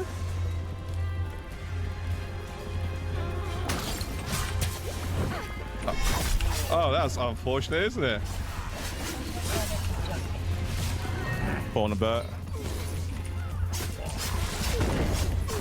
This one guy has been tanking both of them for like 2 solid minutes. Fucking so dumb. With the TTK that long, it's like, He's got his horse. Somebody else jumping in? Somebody else just jumped in.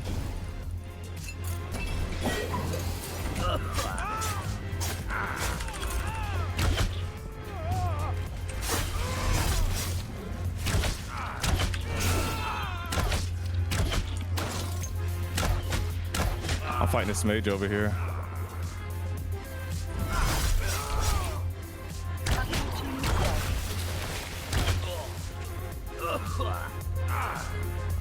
Fucking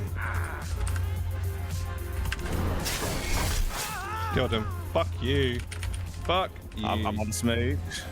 You dirty little shit.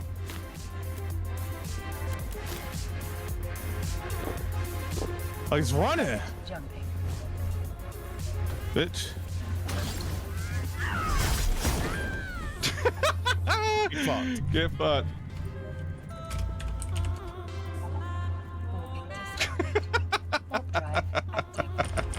No, you did. Now that was a fun clip. The whole point in playing a game for 100 hours and then making a video about it is so that you could get a good all-round experience of what the game has to offer and hopefully do it some justice. But I can't even tell you how many hours I put into Ashes of Creation simply because the command doesn't work. It doesn't exist yet. A lot like other elements of this game, it's just unfinished. And I know it's a alpha, so we don't expect it to be in a finished state, but there is a lot of core mechanics which need a lot of work. So in true review style, here's my pros and cons list. I think one of the biggest things this game has going for it is the actual combat. It has a good mixture of tab targeting and action combat. And there are some truly unique skills which I've not seen in any other combat's MMO. good? Oh, okay. Graphically, it's a very nice looking game. I think they've done a really good job on using that UE5 engine. Graphically it's good. It's more noticeable in the Riverlands than it is in any Doesn't other look that good biome to though, me. but hopefully we'll see more in the future. I think the crafting is really well thought out. I just hate the fact that there's a service charge to use like the crafting tables, and it's a shame because I think also the economy in the game has real potential here. The fact that you have solo traders in each town, you have to transport goods from one area to another, really gives a meaningful reason to go and explore the world. And lastly, I really like the world events. I like being able to just group up with other people to help take down like a PvE event, and it was actually rewarded. And I like that there's the added risk that at any point it could turn into a PvX event. But unfortunately, in my opinion, there is a lot more cons than there are pros. When Steven first advertised this game, he said it was a PvX experience and it wasn't for everyone. And he's right, this game isn't for everyone. It's for a very, very niche crowd who likes the PvP, but only when it's on their terms. If it's not, they're just going to run away. The whole point in the flagging system is that it's based on risk versus reward. But truth be told, there is no reward for doing PvP. They made flagging up as a red corrupted player so punishing that it's just simply not worth your time. The XP debt alone is going to make you not want to do it. On top of that, you'll lose a piece of gear. Okay, you've stopped people from being ganked, but you've also stopped people from competing for resources. If someone's cutting down a tree I want and I go to fight them, if they don't fight back, then that just leaves me flagged for PvP, watching someone take a resource which I can't physically compete for. Which begs the question, why even have open world PvP? And on top of that, if they do flag up and halfway through the fight they decide, actually it's not going my way, they have a whole minute to not fight back and run away, which is way too long considering the time to kill in this game is so high. And seeing as you don't have to go purple to kill a corrupted player, it's just a completely flawed system to give the illusion of open world PvX, which I need to remind people is supposed to be, well, the main pillars of this game. Another focus point was the fact that this is going to be a social MMO, and yet it lacks all the tools you require to be social in this I think I want to go to MMO. bed. Why in the year 2025 are we still using global text chat? Why is there not a voice chat? Once again, having to rely on places like Discord to be social just seems like you're taking away from the game. If your game was doing a good enough job, you wouldn't need other tools to be social. I know people complain that group finders killed the socialness of MMOs, but do you know what also kills the socialness of MMOs? Having to spam LFG in area chat. And I get there's a huge focus on guilds in this game, like pretty much 99% of the game you're gonna have to be in a guild to do anything. But why is there not an in-game guild finder? Even simple stuff like separating the global text chat. Why was I seeing people in the Riverlands telling me about LFGs when I'm based in Anvil? If you're gonna have these two separate starter zones, maybe have two separate starter zone chats. I have time. Which is another huge problem. Anvil sucked. Why would you even have this as a starter zone for new players to choose?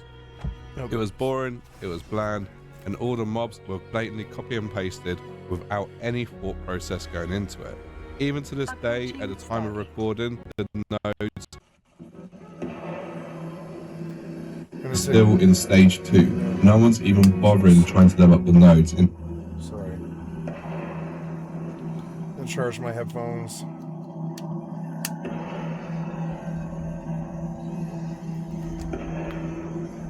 Autopilot jumping.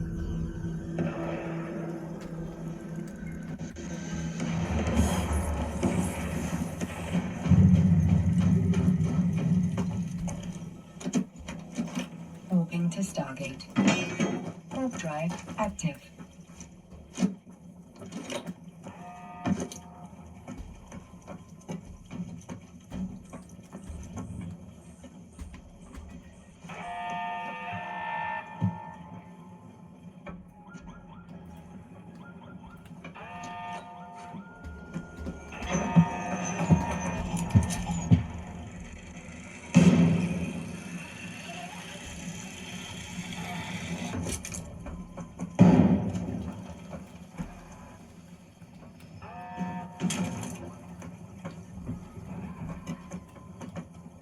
Approaching Stargate.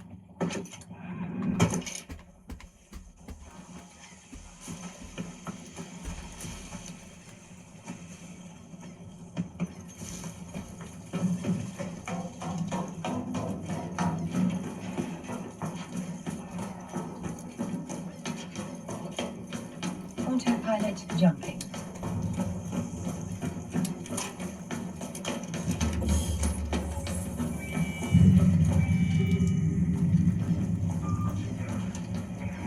Moving to Stargate.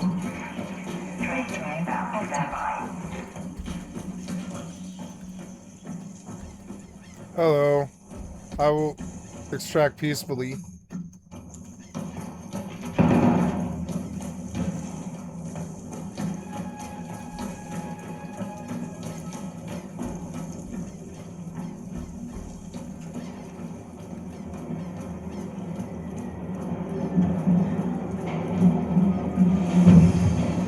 Approaching Stargate.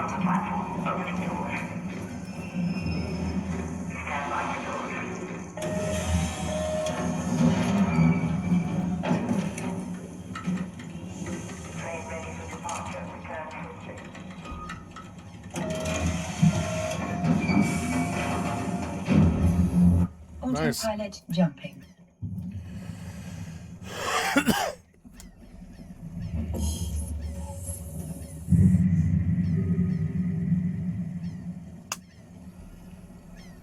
Moving to Stargate. Warp drive active.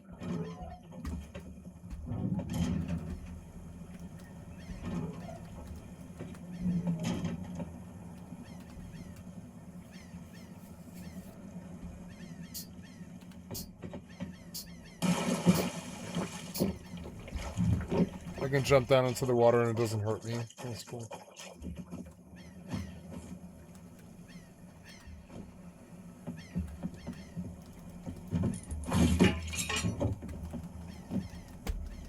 Approaching Stargate.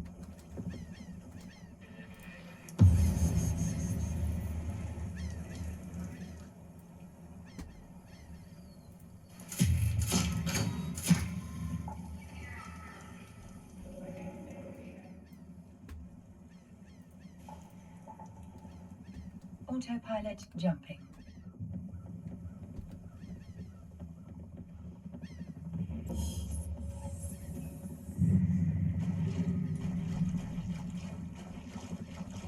Moving to Stargate. Warp drive active.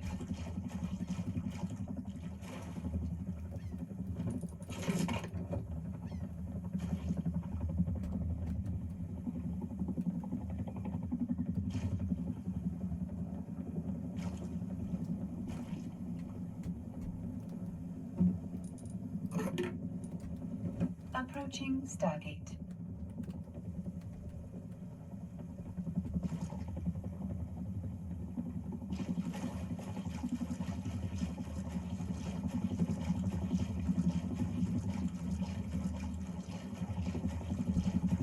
Autopilot jumping.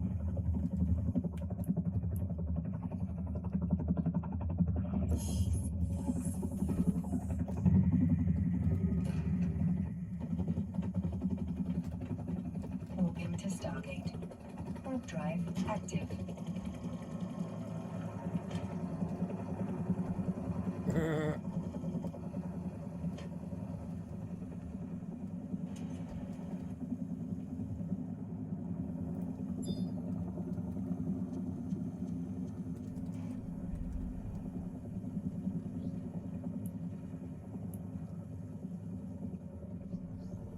Approaching Stargate.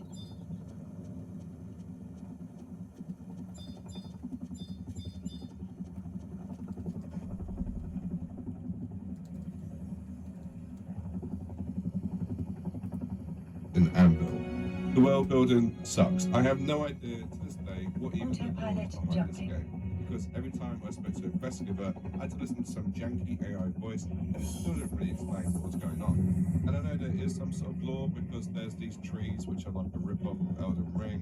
There's the Tower of Carthage, which I've no knows what that does. So there is something there in the background. I'm sure it's in the wiki, but it's just not presented well at all in the actual game itself. Maybe throw in a 30-second cutscene before we start the game. The questions suck. No one enjoys doing town hall. It's just literally a tick box exercise. It doesn't add to the world. It doesn't add to my in-game experience. It's just a daily chore. How is this going to be an innovative MMO when you have basic shit like that still? A personal pet peeve of mine was that when I was in a node, for some reason there's a generic like node sound going on with like workers in the background hammering away and shit. And guess what? You can't turn this up. You have a look at the sound sliders, there's nothing but ambient sound, it's just SFX. And if you turn that down, well, you lose all sounds. I get that this game is a pay to win, but when you have all the best cosmetics behind the paywall, well, guess what? That is a form of pay to win. You might not see it as pay to win, but trust me, players will see it and go, well, I'm not winning because I look like a Hungarian peasant. There's a lot of picky stuff that I can go through, and I'm not going to bother because honestly, I don't think it's going to benefit anyone. And I want to highlight one. I got apricot and fertilizer, nice. Stephen Sharif, who is the owner of this game, who is the main salesman, who does his pitches, who does all the live streams, you can tell straight away that he simply doesn't play this game, nor do any of the devs. Because who in their right mind would go, do you know what? We shouldn't have gear drop in level 1 in 10 when you're low level playing the game for the first time. Oh, hey, do you know what makes this game really fun? If you can go into stealth infinitely and heal and have no one be able to attack you, that's a great move and will definitely not get abused. Or how about when you flag up the PvP, you could just run away for a minute and then you're armed back. Despite being hit by other players, despite if you might have even started the PvP, I think you should be able to run away in a minute and be absolutely safe. And of course, everyone's favourite, why don't we make this the grindiest alpha test you've ever seen? Because do you know what we really need? We don't need people to hit level 25. We want everyone to quit before level 10, because those are the numbers that count. There's an old saying that goes, if you try to please everyone, you please no one.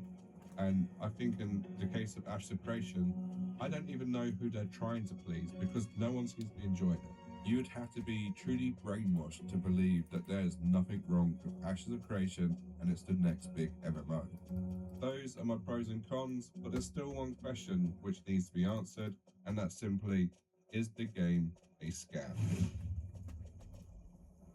No. So is Ashes of Creation a scam? No. It is the $1 million question, It's and I think it really does expensive, but come it's down not a to what your scam. perspective of a scam is. If you think it's a scam because they told you these are the last alpha keys you can get for $250, and then a year later they have more alpha keys out for $100, then yeah, you could probably say that was a bit of a scam. Information that we want to share with you guys. Of course, we always like to be transparent. We like to give you guys a heads up on what's coming and what we're doing. And one of the things is that with this technology, you know, we had stated previously that we weren't going to expand. We closed down our Alpha 2 packs for a reason, and that reason was we wanted to make sure that we could service all the users that we had. One of the things that we really want to make sure of is that no matter who we have joining us, that they're going to have a good experience. Obviously, alphas and alpha, things are going to be buggy. This is not a game. We've always continually said that. It's going to be a testing phase. But with that, we still want it to be a decent experience for those of you who join us. And because of this amazing technology that these guys have been working on, This sound like New World. we can now service more users, which means that we will be opening up Alpha 2 key access sales in the near future. Alpha 2. Or if you think it's a scam because the developers showcased the systems and mechanics in a controlled environment, and then when it went to the actual alpha, these mechanics didn't exist, then yes, you can say you felt scammed. Or maybe you don't think it's a scam. You just think it's a very badly run project with an overzealous CEO and a lot of scope creep and just overall bad management. Because there's been countless accounts of them not addressing really stupid stuff like racism in the Discord. Oh, sorry, it's not racism, it's just people being passionate. Stephen's words, not mine. Or how about how they deal with people No, who it's want the racism. game, which is basically do nothing, probably because Stephen is friends with them after all.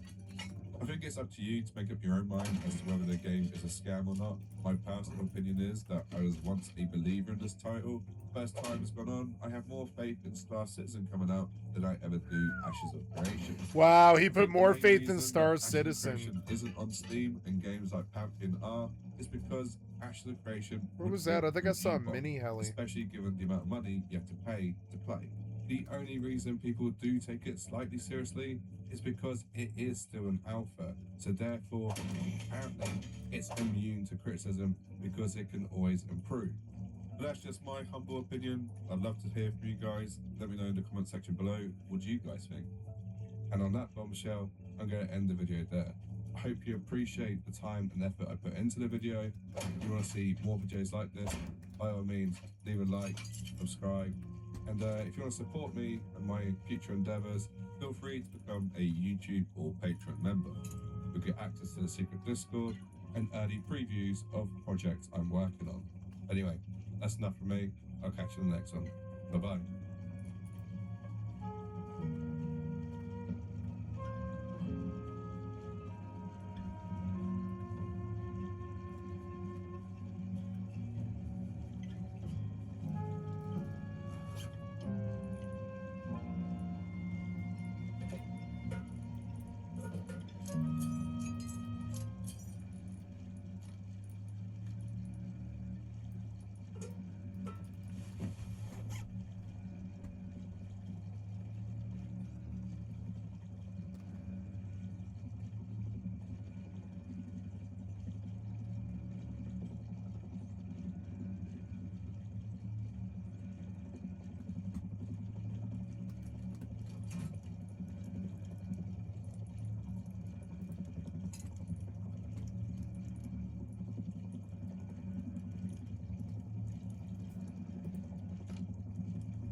I think I'm done with Arc Raiders for today. Immediately, my interest starts to wane as I realize that it's not really a real game. It's basically, you know, like a Left 4 Dead. It's like a Left 4 Dead. And it's fun, but it's really hard for me to focus on a game I can't build roots in or be in, you know? Autopilot jumping.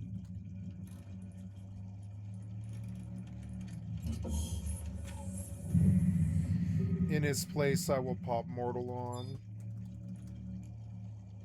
Warping to Stargate. Warp drive active. Oh, I need to install Mortal.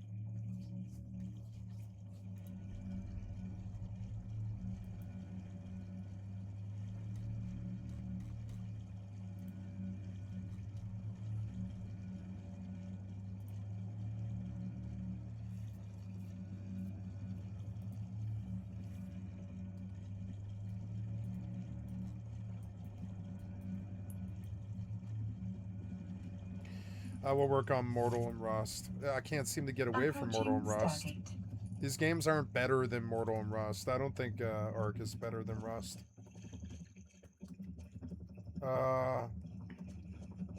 No map in here. I've got to go up there.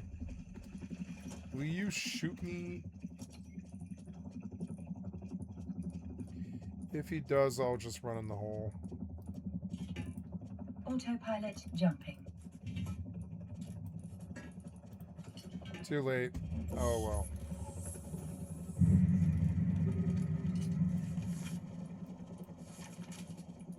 Warping to Stargate. Warp drive active.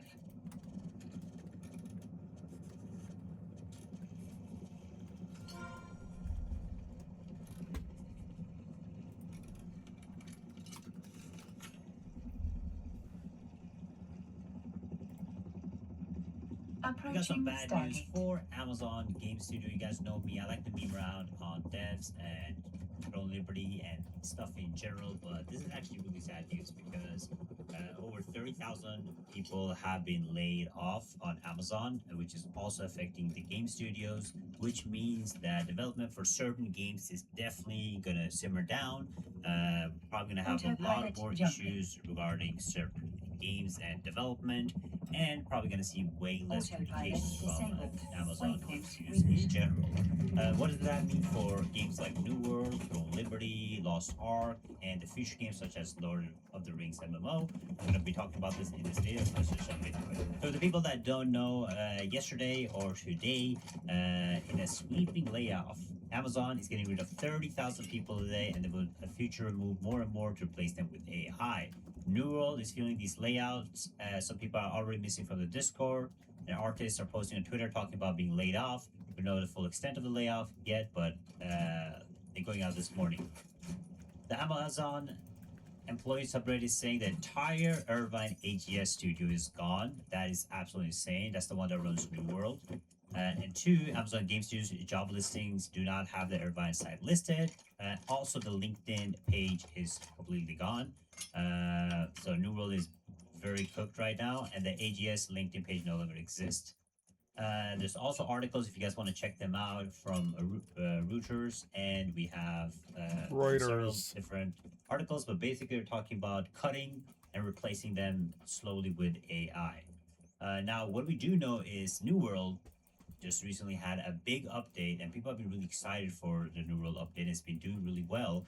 They had a whole new lead of the game, and the direction was going really well. But hit with this update, it is definitely bad news for New World. They were already struggling with server sizes, and people were already complaining about it. And now there's definitely nothing is happening. Usually, when the layoff means is first of all, saving money. Saving money is extremely important if they're not making money or making returns on the game or development, and they feel like AI can somehow replace it. The economy is basically where they're probably struggling the most, so laying off all these people means that the development is going to be slower. So having this expansion is definitely going to mean the New World will most likely struggle with the updates, because New World is an Amazon developed game. Going to be different for the other games. We're going to get back to it, but every Amazon developed game is going to struggle a lot, because either A, they're going to have to make a new studio or development team, which is going to take a lot of time, or a smaller one, which means that there'll be less updates and less bug fixes and issues. Or second thing, which is the most realistic thing, is they're going to drop New World and they're going to hand it most likely over to a completely different company. Oh, maybe I won't lose my progress, huh? Ooh, it's a wind turbine. That way, the New World will be ran. Oh, very, very good. That's good. Monetization system. We don't know what will happen. Just speculation. It can become extremely pay to win. Microtransaction, who knows? But if Amazon is not going to be able to keep it, the only way is either they let the server shut down and the game on autopilot, or B is they basically move it to a new development team. So for people playing New World, now looking really good, especially if you came back to the game, is horrible news for New World. And now let's talk about other games. We have Throne Liberty, which I'm playing right now, and then we have Lost Ark. Now, when it comes to Throne Liberty and Lost Ark, we will also see some kind of changes, and I think the biggest changes that we will see with these two games isn't anything drastic like New World, because they are developed by different companies. You know, NCSoft, it has the development of Throne Liberty, and AGS is just publishers and the communicators for us. So this can mean two things depending on the size of resizing. Means that we will get less communication. We're already struggling with getting enough communication from the AGS team, but this basically means that we will get it. I'm so glad I didn't play New World. Or sorry, Throne of Liberty. Throne of Liberty. I'm so glad I didn't play Throne of Liberty. Us for a while now, but I don't think the updates things will change. What can change is if they don't have a good enough publishing side of AGS, which I don't think they're going to be is going to happen. But basically what this means is AGS publishes the game and communicates it to us globally, right, with patch notes and being able to have the contracts to be able to actually make it available globally for us. If they don't have a good enough team, we might get updates slower. Right now we're caught up to the Korean versions, but with this we might get slower updates or slower communication, no more Tico talks, possibly, you know, nothing like this. The patch notes might even be able to be You translated. know, it's to weird. It's weird. The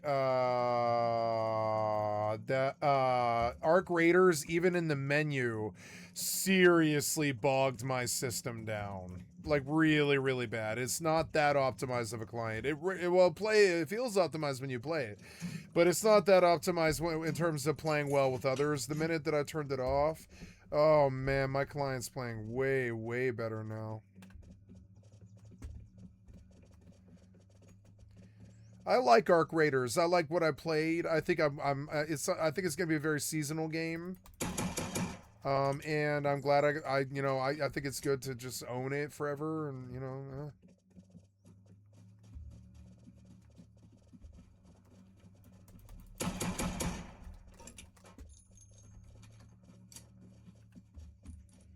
I should use the shotgun. It's cheaper. What is that sound? It's... Oh, I'm in the system. Warp drive active. What is that sound?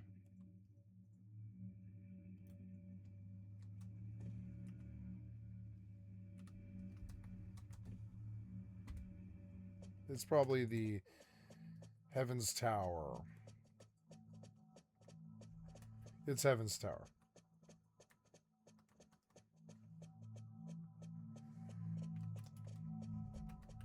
I'm so glad I didn't play Throne and Liberty.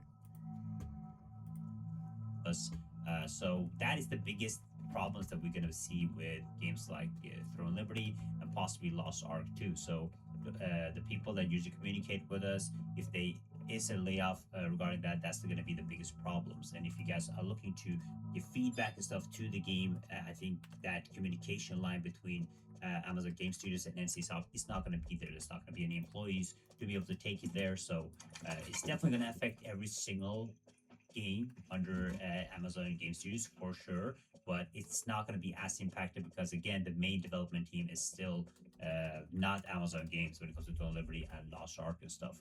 And there's many other games that are under this, and they're probably going to be following like the same pattern. And most likely, if you guys are playing, you will probably see less communication, less development, etc.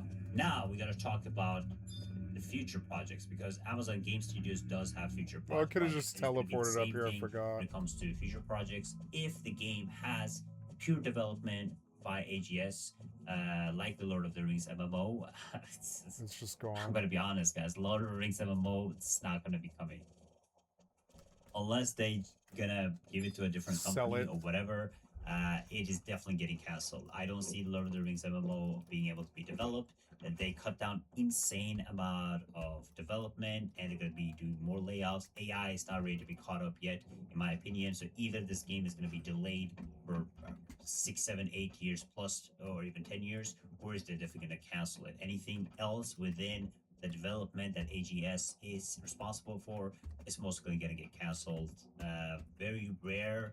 There's going to be maybe same situation like Blue Protocol, where Blue Protocol was being developed by a certain studio, and then AGS came in, and then a different company took over. If a company wants to invest in those projects, they can take them over, but very most likely it's not going to happen. So really sad news regarding this, especially for MMO fans, especially when AGS is so involved. Oh, look, it's in cheap. most of these Nice. They of course have other games too, like Tomb Raider and stuff that people probably enjoy, but the biggest problem is that AGS has a foot in the biggest MMOs right now, right? It is Lost Ark, it is Throne Liberty, and it is New World, and possibly Lord of the Rings MMO. So all of them are definitely getting affected by this. Like, there's no way. This is just a regurgitation of the whole New World mess from the outside. That's kind of sad.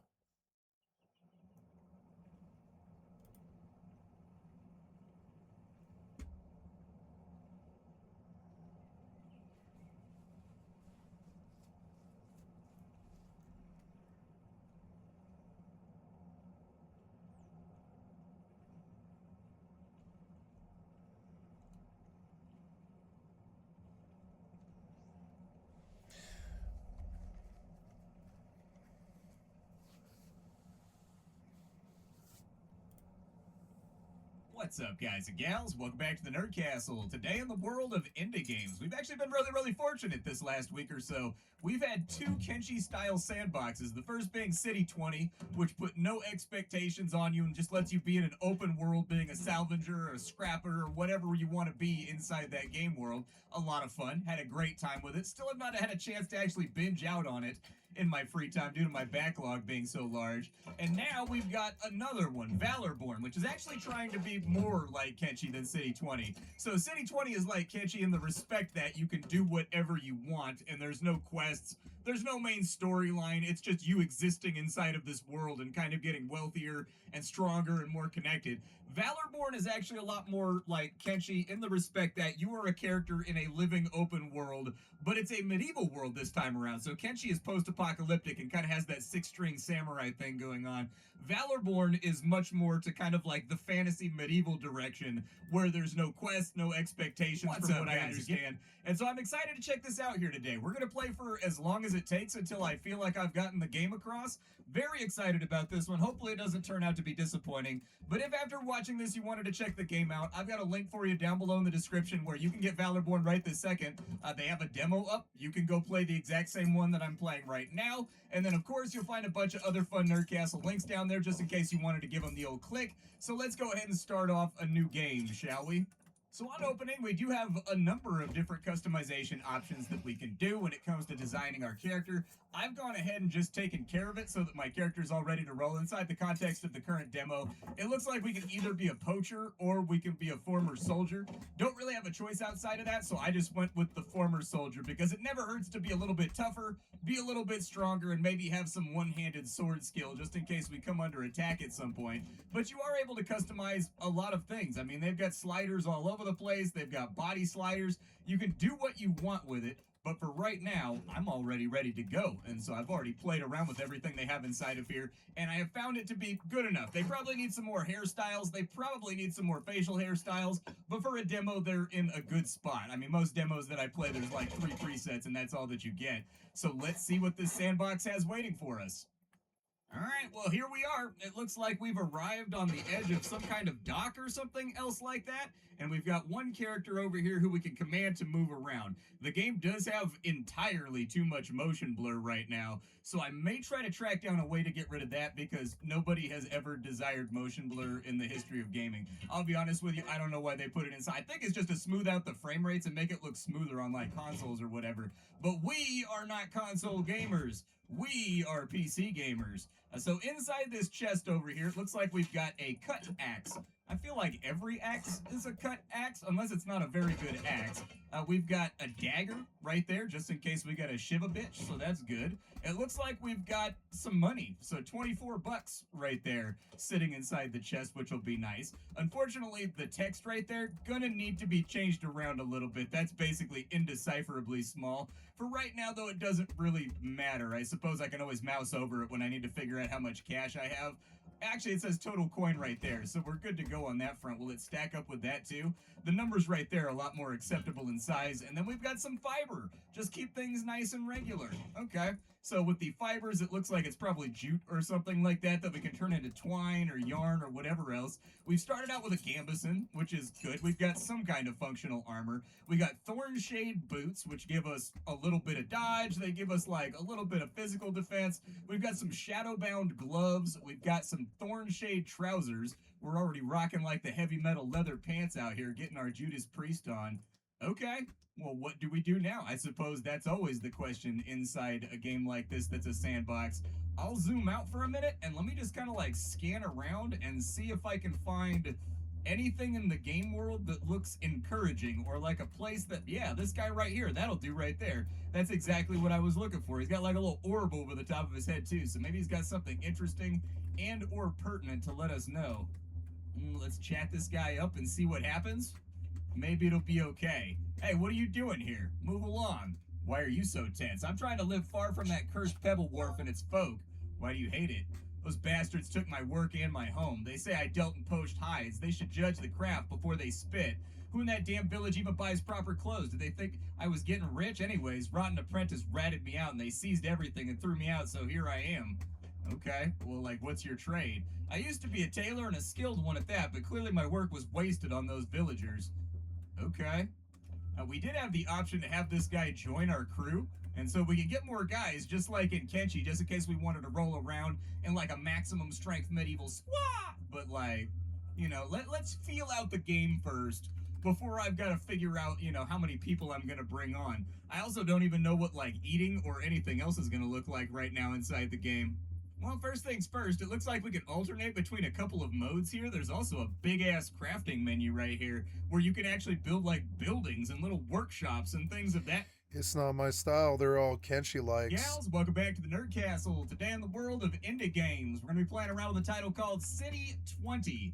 I played around with this game about a year ago and it came out in early access, but it felt a little bit too early for me. But now it's been on sale for like a year, and this is one of those games that people frequently invoke the name of Kenshi whenever they talk about it, in the respect that it's a post-apocalyptic survival game inside of a quarantined city where you have to do what you must to survive, and the world adapts to the actions that the player takes. If you rob somebody, they remember that later on and they won't like you. If you break into their house and they don't see it, they'll have to seek out those items that they had inside their house that you stole in order to fulfill their needs. It seems like one of those games that's very sort of, I guess, orbital with regards to, like, the entire world sort of moves around what the player decides to do. And I think that's very, very interesting in its own sort of Todd Howard kind of way. It's a tall order. Who knows if they can actually pull it off, but today we're going to be taking a look at the game for as long as necessary to figure out whether or not this is the type of game that you wanted to play for yourself. If after watching this you did indeed want to get this game, City 20, I've got a link for you down below in the description. Be forewarned that, like everything else nowadays,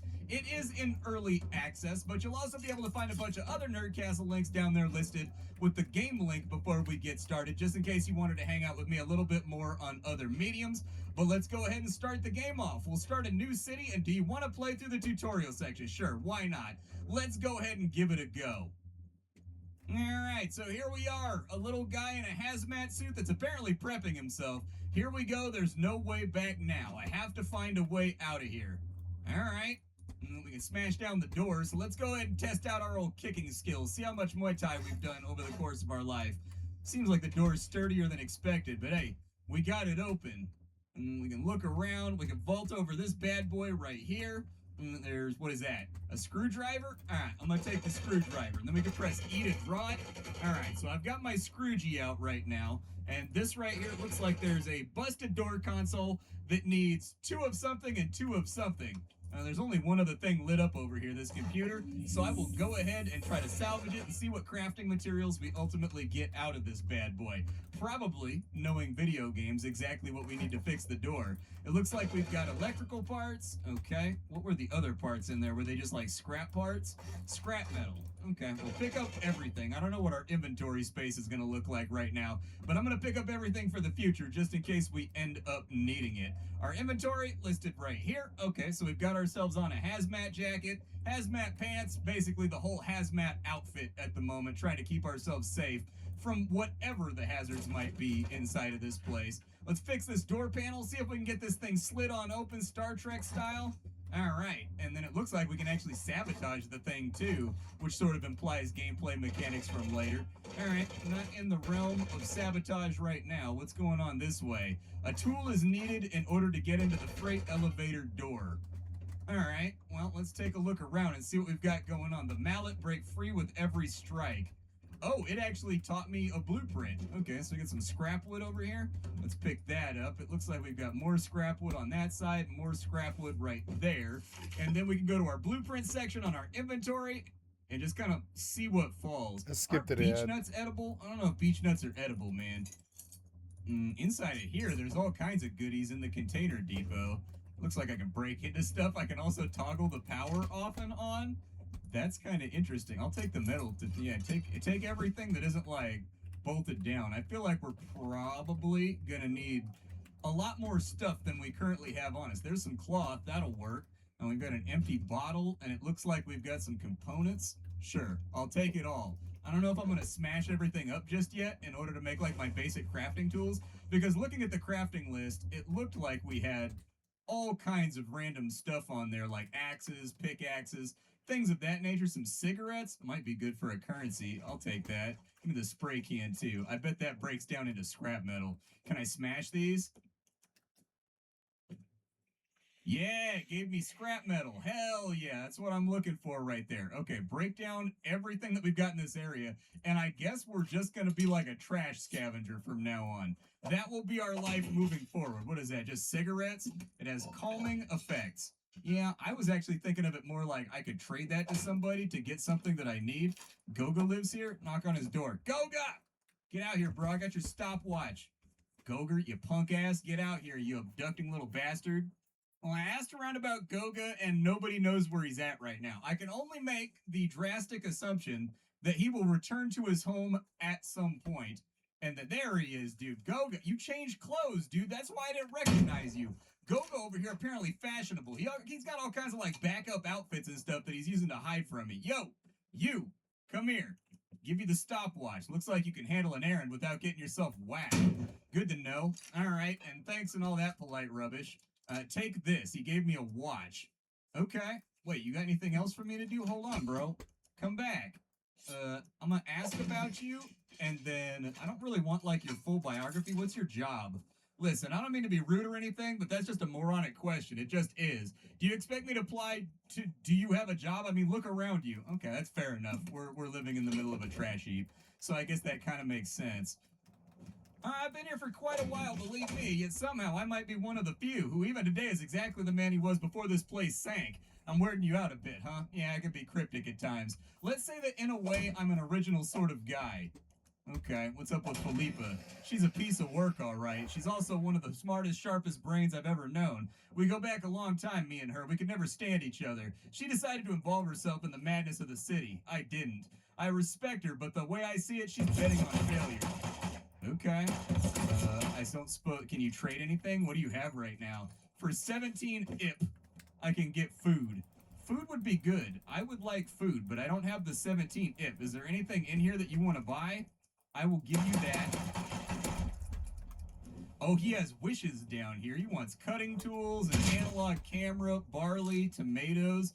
Oh, so he's not going to buy any of my stuff because everybody in the game has specific things that they're looking for. Okay, well, I've only got $15 right now, so I really need to, like, work on that. I saw an analog camera right over here, actually. There's one laying right over here. Where's it at? Analog camera. I saw you. There it is. Give me the analog camera. All right, so we have an analog camera now. Hopefully, if I sell that to him, it'll be good enough. What's up, bro? Let's trade, and I'll give you this analog camera. Where'd the analog camera go? There it is. All right. I will give you this analog camera. What's it worth? 10 IP. All right. I will take the 10 IP. No, dude, he ate the food.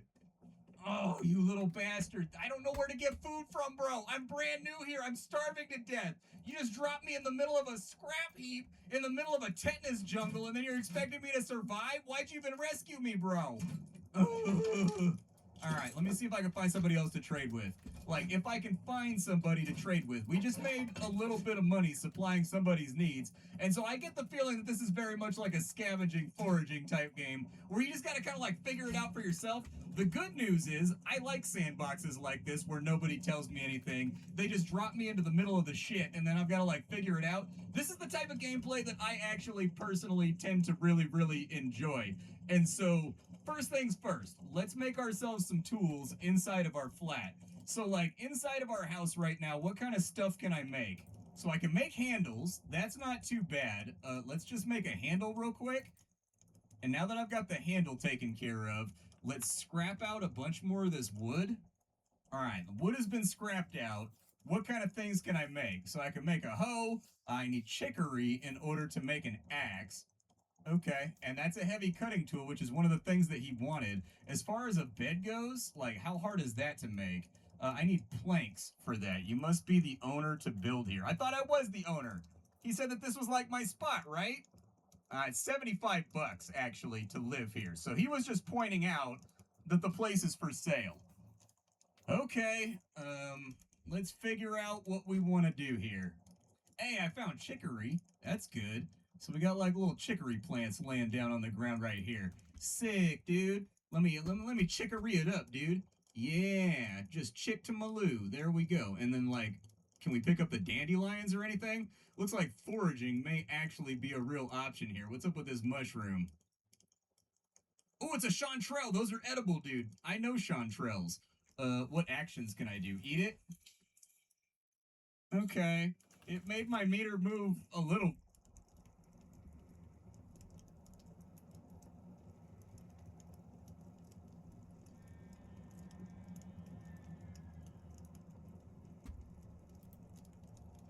It's been about a year and a half since my previous upcoming MMOs vid, and in that time we've not only had many MMOs on that list actually become playable, but we've also had a lot of newly announced MMOs. The goal of this video is to be the most comprehensive upcoming MMOs list for the next year. I didn't loot him. There'll be timestamps in the description for you to navigate around. Some of the games mentioned here will be currently playable in an early access pre-release state, whilst others will be in early development with expected release dates ranging from later I didn't loot him and I 2025 to wasted the my time and distant ammo. future. Damn it. This video took a lot of work and I've been getting killed in the YouTube algorithm recently, so please support the content by helping us out with a like and listening to today's sponsor, Ragnarok M Classic. If you miss old school Ragnarok Online or you've never tried it, this is the officially licensed return to that cozy party play grind on iOS, Android and PC. But this time, no paywalls, no cash shop changing the rules, just adventure. Fight monsters, complete quests, sell your drops and use new in-game currency Zenny to get everything. Gear, cards, materials, even headwear bought and sold on the player exchange. No swiping a card, no premium items, meaning everyone plays by the same rules. Upgrading gear is stress-free too. As long as you farm and bring the right materials, your upgrade to plus 15 is guaranteed. No coin flip fails or broken items. Free offline battle keeps your character grinding whilst you're away, so you can log back into some real progress. There's also a monthly pass which is free for everyone forever. Just log in to claim bonuses to XP, drop rates and monthly cosmetics at zero cost. Classes are the heart of RO, and Ragnarok M Classic keeps the 6 originals: Swordsman, Mage, Archer, Thief, Acolyte and Merchant, each with its own skill tree and playstyle. You can also freely switch roles in real time with just a tap, so your party always has what it needs. Then take your party into limit testing team instances, story-driven dungeons and big boss fights that demand coordination, dodging attacks, breaking shields, handling mechanics, and of course, get rewarded with that juicy loot. And all in good MMORPG fashion, you can also chat in bustling towns, form guilds, tackle weekly activities, and idly explore the world. So what are you waiting for? Click the link in the description to download Ragnarok M Classic and start your adventure now.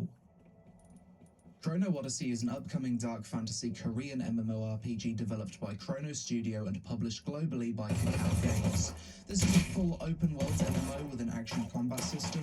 The game has a mix of both PvP and PvE content, but leans more in the direction of PvE, and has both a user interface and gathering system rather similar to New World. I covered the recent closed beta test for Chrono a few months back on the channel, and considering it was aiming for a late 2025 release at the time, it wasn't looking good. Since then, the devs have acknowledged all the feedback from testers, and the game will rightfully be delayed until 2026. Chrono Odyssey will be buy to play and potentially not pay to win, so if the devs can get this game up to a good state of polish, it could be a decent MMO to look forward to next year. Arcade Chronicles, formerly Arcade 2, is a upcoming MMORPG developed by XL Games and published by Kakao Games that should be releasing in 2026. Unfortunately, Arcade Chronicles seems to be way less massively multiplayer than the original, with the devs describing it more as a shared world online action RPG. There will be party play and up to 20-player raids, but those massive open world faction wars from Arcade 1, probably not happening. Hence why the devs dropped the name Arcade 2 and went for the Chronicles name instead.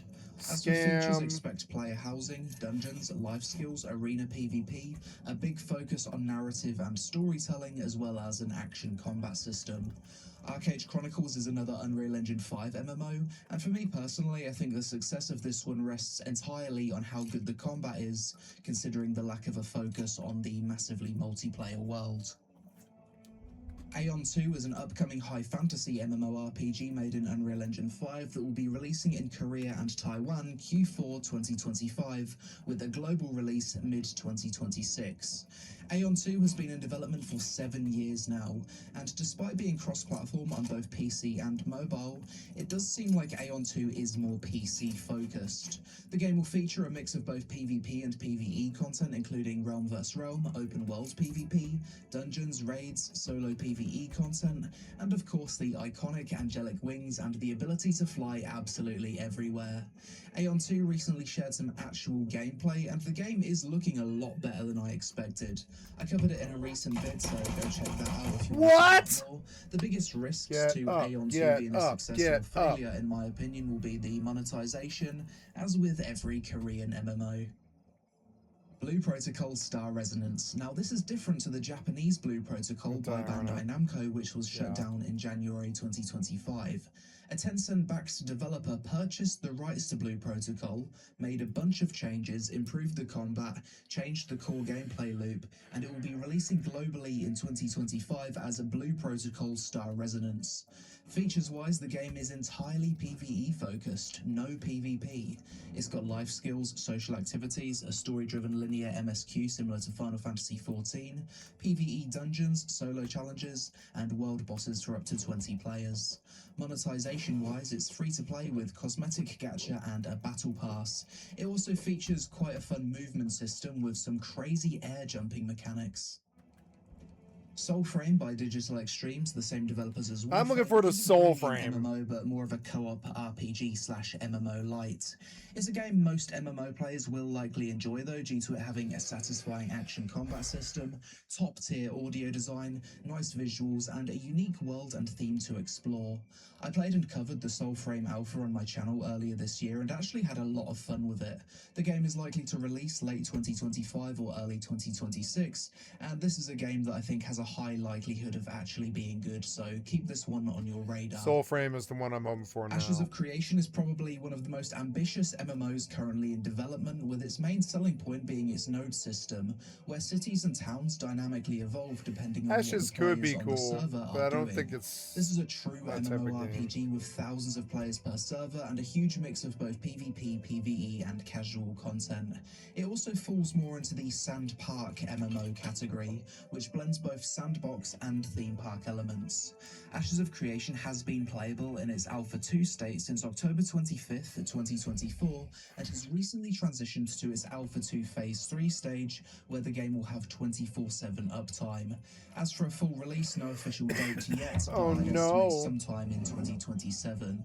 And after playing the game, I'm definitely looking forward to it because the combat and class design is amazing. The world feels massive, and it's not going to be pay to win. It's just a very long wait for the full release. Subscribe to my channel if you want to keep up to date with Ashes, as it's a game that I regularly cover on the channel and is the MMO that I'm personally the most excited for. Project Ghost is a new in-development MMO from Fantastic Pixel Studio, aka the studio led by ex-WoW and Riot dev Ghostcrawler. This project was announced in late 2023, and they've already started showing early gameplay via playtests with popular streamers. For only 18 months of development, I was actually really impressed with what was shown. As for the game itself, it's being built in Unreal 5 and seems to be innovating by splitting the world into blue zones, which are solo or small group roguelike runs. Your skill has increased. Are your typical shared world areas with bosses, quests, PvP, and social hubs. The game is probably still a fair few years away from a full release, but it's a veteran-led team and they've seemingly got a lot done in a short space of time, so hopefully we'll see it before 2030. Ragnarok Online 3 is the official sequel to the classic Ragnarok. Revealed at G-Star 2024 and developed by Gravity in collaboration with Joymaker Games, the game sticks closely to its roots. Think familiar jobs, 10-player dungeons, Guild League PvP, and that same pixel art charm, but with a modern twist. Full 3D environments, a seasonal world model that refreshes itself periodically, and a focus on a fair, non-pay-to-win business model. Well, hopefully, anyway. The game had a public playtest in August 2025 featuring a 10-player dungeon and guild PvP. There is, however, no confirmed launch date yet, but 2026 is looking like a realistic target.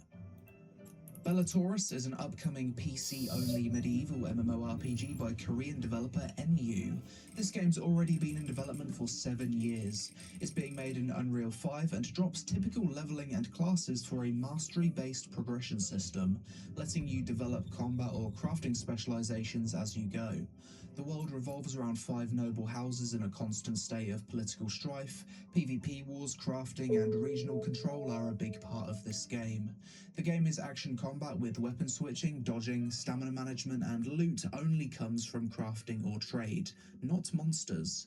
Korean closed beta testing started July 2025, but there's no global release date yet. Realistically, we're looking at 2026 or beyond.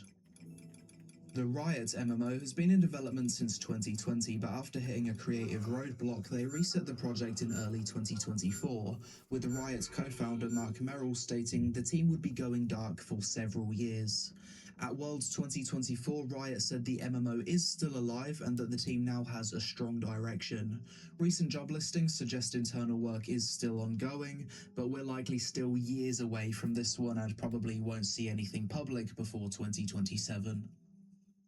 You may remember all the way back in 2018 when it was announced that Amazon Game Studios would be working on a Lord of the Rings MMO.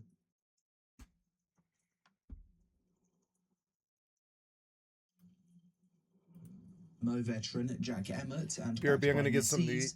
teamed up with Games Workshop to build a new Warhammer MMO using Unreal Engine 5. They haven't said whether it'll be fantasy or 40k, and we've not seen any gameplay or concept art, so still very early stages. What we do know though is that they'll likely go with an action-based combat system. I wouldn't expect anything from this one until the late 2020s if all goes well. Guild Wars 3 is officially in development at ArenaNet, confirmed by NCSoft at a shareholder meeting in 2024. Right now there's no gameplay, no trailers, and Guild Wars 2 is still getting regular expansions, so it's clear the team isn't rushing this. All we really know is that the project exists, it's happening, and it'll be a true follow-up to Guild Wars 2. Considering how long MMOs take to make, I would not expect to play this until well after 2027, but as someone who really enjoyed Guild Wars 2, I'm definitely looking forward to seeing what they come up with. Light No Fire is a fantasy survival sandbox set on an entire Earth-sized planet that every player explores together. This is being developed by Hello Games, the team behind No Man's Sky, and was announced in late 2023. The goal is massive. RPG depth meets survival sandbox in a shared procedurally generated world, where what you build stays out in the world for others to find. Light No Fire has been quietly worked on for over 5 years and is shaping up to be an insanely ambitious project. No release date yet, but rumors say we could see it late 2025 or 2026. Architect Land of Exiles is an upcoming Unreal Engine 5 Korean MMORPG set in a post-apocalyptic fantasy world after a great flood. The game was first unveiled at G-Star 2024, and personally, I wasn't super impressed. The gameplay in the trailer looked quite clunky with static animation locks. It was using a mobile UI, and visually, it looked quite generic. Perhaps this was just an old build though.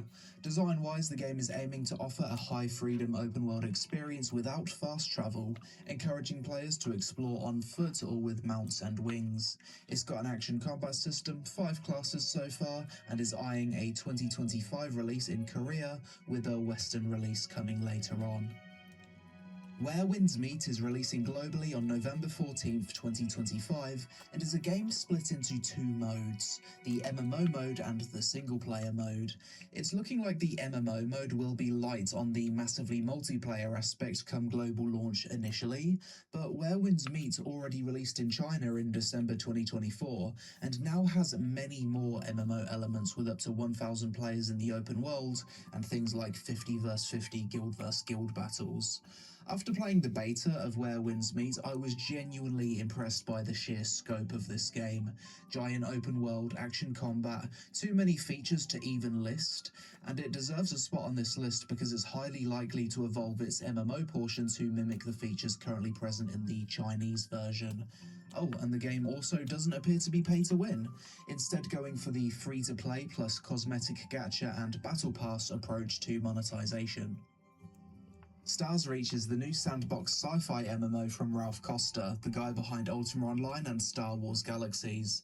It's set in one giant shared galaxy with procedurally generated planets you can terraform, settle, or even govern. Everything's simulated. Rivers flow, forests grow and burn, weather changes, and ecosystems actually react. It's classless progression, player-driven economy, and whole galaxy is one server with no shards.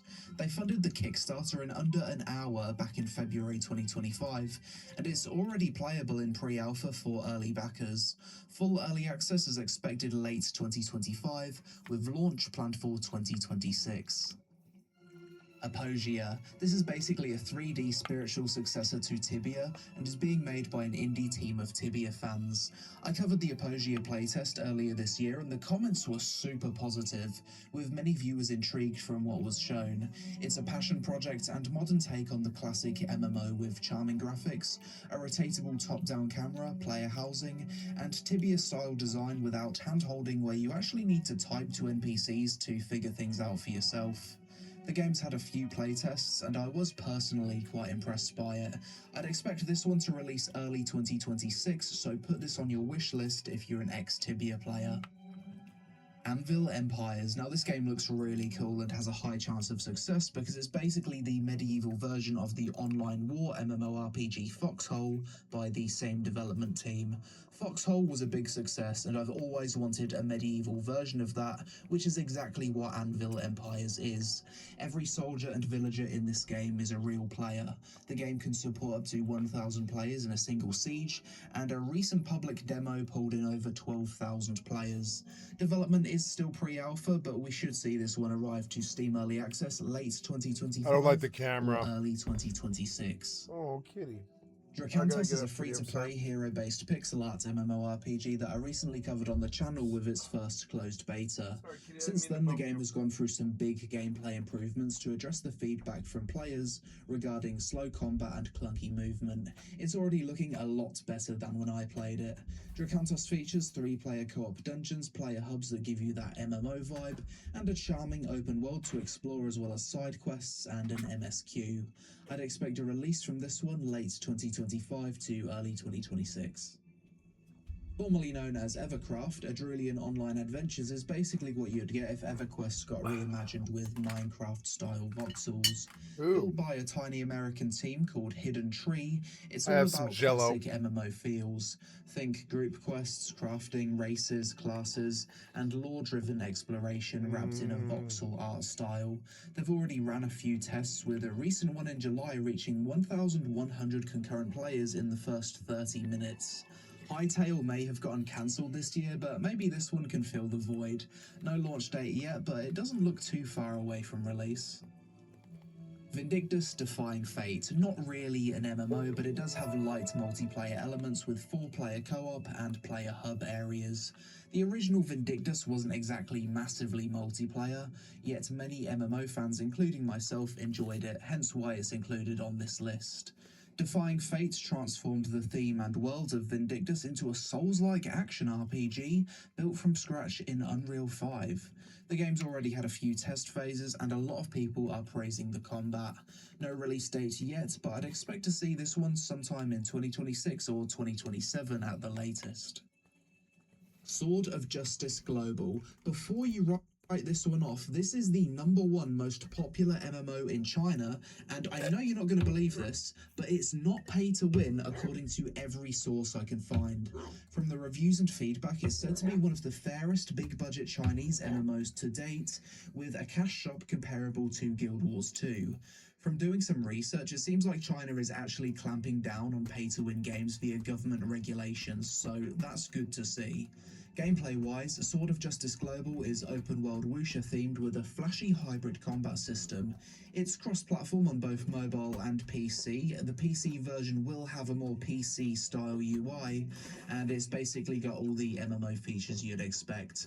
Dungeons, raids, arenas, battlegrounds, and AI companions for solo players. As for a release, I'd expect to see this one before the end of 2025 or early 2026. Profane is a full-loot medieval sandbox MMO that's been in development since 2015. The game is currently in alpha testing and features an open world where players can build, craft, and control territory. Profane is a classless MMO where your skills grow the more you do them. Progress in this one has been giga slow, so maybe we'll see it in 2026 or later. Crosswind is a 1 to 4 player co-op survival crafting RPG with shared world zones coming later in development, which will introduce towns, PvP arenas, and community event areas separate from your private world. So not a full MMO, but a game that I'm looking forward to regardless. Expect crafting, building, ship combat, PvE challenges, and a buy-to-play business model with Steam Early Access coming in 2026. Star Citizen started development in 2012. Development costs are over $800 million at this point. Still no full release date in sight. The game is playable in alpha testing to a limited capacity, and it's basically the most ambitious gaming project ever. You can buy into Star Citizen for like $50 and play the alpha, but it's still got a ways to go. PAX Day is a medieval social sandbox MMO in early access on Steam since mid-2024, developed by Finnish studio Mainframe Industries. Everything in PAX Day is player-made. There are no NPC quest givers, so you need to make your own goals. Build homes, craft weapons, trade, and even claim land to build villages in the open world. Gameplay-wise, it's a classless action combat system, and the game is made in Unreal 5. PAX Day is targeting a full 1.0 release in fall 2025, with an optional subscription model for bonus perks, but you won't need to actually pay to play. I covered the PAX Day alpha on the channel earlier this year, and I wasn't super impressed, but it's had some big updates since then, so I'll give it another try for the full release to see if it's improved. Warborn Above Ashes. This is a hardcore 24/7 PvP first faction v faction MMO where you need to pick one of 6 post-apocalyptic factions, then jump straight into massive 100 vs 100 wars. Gameplay-wise, it feels like a hero-based Albion Online. Traverse the world with mobile bases, craft gear, clear enemy camps, and seize control points. No ETA on a full launch, but the early playtests in 2025 pulled in over 30,000 players, and seems to be received well by large-scale PvP fans. I'd personally expect this one late 2025 to 2026. Scars of Honor is a free-to-play fantasy MMO in pre-alpha from Bulgarian indie studio Beastburst. It's going for a classic WoW-inspired feel with battlegrounds, dungeons, player housing, guild halls, and promises of no pay-to-win. The game's had a few early tests already showing off PvP battlegrounds and some basic classes, with bigger systems like land ownership and scalable raids also in the works. Scars of Honor is aiming for a major testing phase in late 2025, but it's still looking like a year or two out before a full release. Cinder City, formerly known as Project LLL, is NCSoft's upcoming third-person MMO shooter built in Unreal Engine 5. In this game, you'll be dropped into a post-apocalyptic Seoul that blends ancient and future tech with combat that looks like a combination of The Division and Warframe. NCSoft are targeting the second half of 2026 for a Cinder City global release on both PC and consoles. Core Punk is a top-down MMORPG with MOBA-like combat that was initially announced in 2019 and came to Steam Early Access in late 2024. The game has a cyber fantasy theme, quests, crafting, PvP, dungeons, and is buy-to-play with no pay-to-win.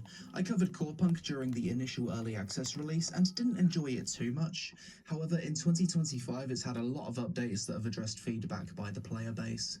As for a full launch, we're looking at late 2025 to early 2026. Imagine if someone made a game that was a pure WoW-style Mythic Plus experience with no leveling, no questing, no open world, just dungeons, gear, progression, and an MMO-style hub area to hang out in. That's basically Fellowship. It's aimed at people who love MMO dungeons and challenging co-op PvE experiences with leaderboards, ranked modes, and endless scaling. I think this could be a great game to boot up if you're hanging out in Discord with some friends and want to instantly queue some co-op PvE content together for some quick 10 to 20-minute runs. Fellowship is launching to Steam Early Access on October 9th, 2025 and will be buy to play. Pantheon Rise of the Fallen is a spiritual successor to EverQuest, and after a lengthy 10 years of development, entered early 10 access on years? Steam in December That piece of 2024. shit? Pantheon They is a spent 10 classic years tab on that? targeting MMO that's heavily designed around group play, with large dungeons, a seamless open world, and exploration. Pantheon is still likely multiple years away from a full 1.0 release, but at least it's finally playable with a small dedicated community. Monsters and Memories is an indie old-school MMO being built by a small team that includes former EverQuest developers. It's aiming to capture that classic style of slow, deliberate combat, group-focused progression, and meaningful consequences for death. The devs have already run stress tests with over 1,000 players online and are planning for more public playtests throughout 2025. The game started development back in 2020 and is targeting an early access release early 2026. It's going to be a sub-fee business model at $15 per month with no pay-to-win or cosmetic cash shop.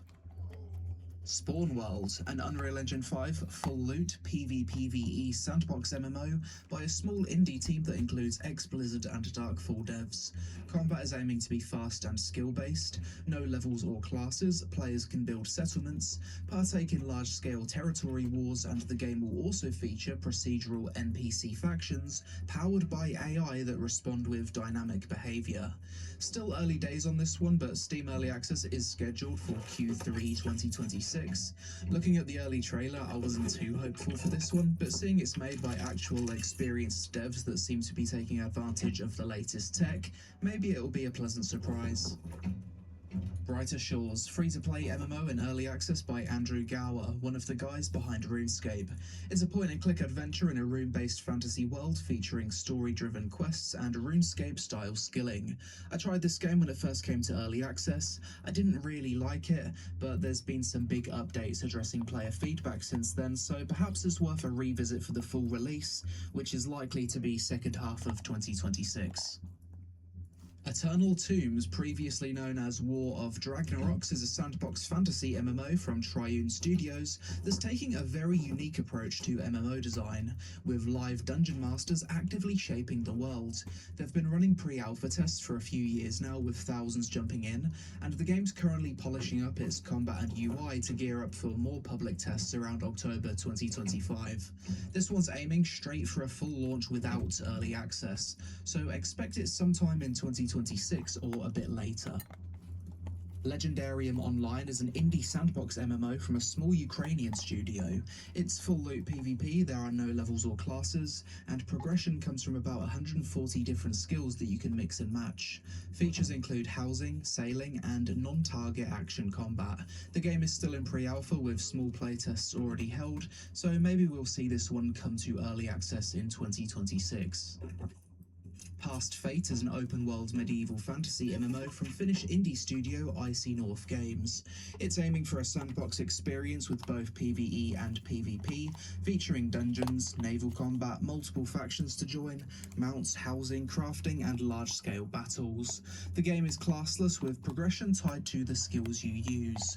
It's still in closed alpha with the occasional playtest, and whilst early access was once planned for 2022, realistically it's looking more like late 2025 or 2026. Atlas. This is a wildcard pick. When I first saw it, I thought it looks absolutely awful, and despite looking like a low-poly furry RP game from the mid-2000s, it's overwhelmingly positive on Steam, so it must be doing something right. Atlas isn't a proper MMO, but it's a third-person action RPG with MMO elements. Quests, dungeons, loot, class selection, co-op play, and online modes. A full release is expected late 2025, but warning, it might turn you into a furry, so do be careful. Bitscraft Online is an MMORPG all about joining a community and carving out your own piece of an absolutely massive world map.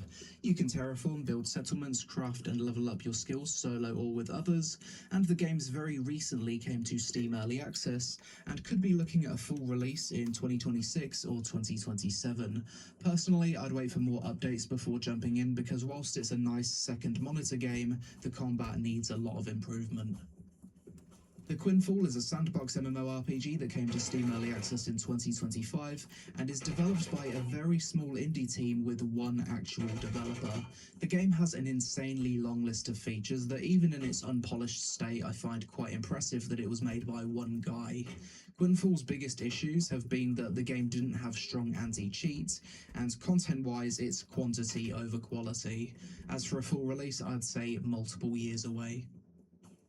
Ethereal Echoes of Yore had a very rough launch in 2023 as a RuneScape-inspired indie MMO, but after a takeover, it relaunched free-to-play as an open alpha with full loot PvP, class swapping, crafting, housing, and world bosses, basically a throwback to old-school MMOs.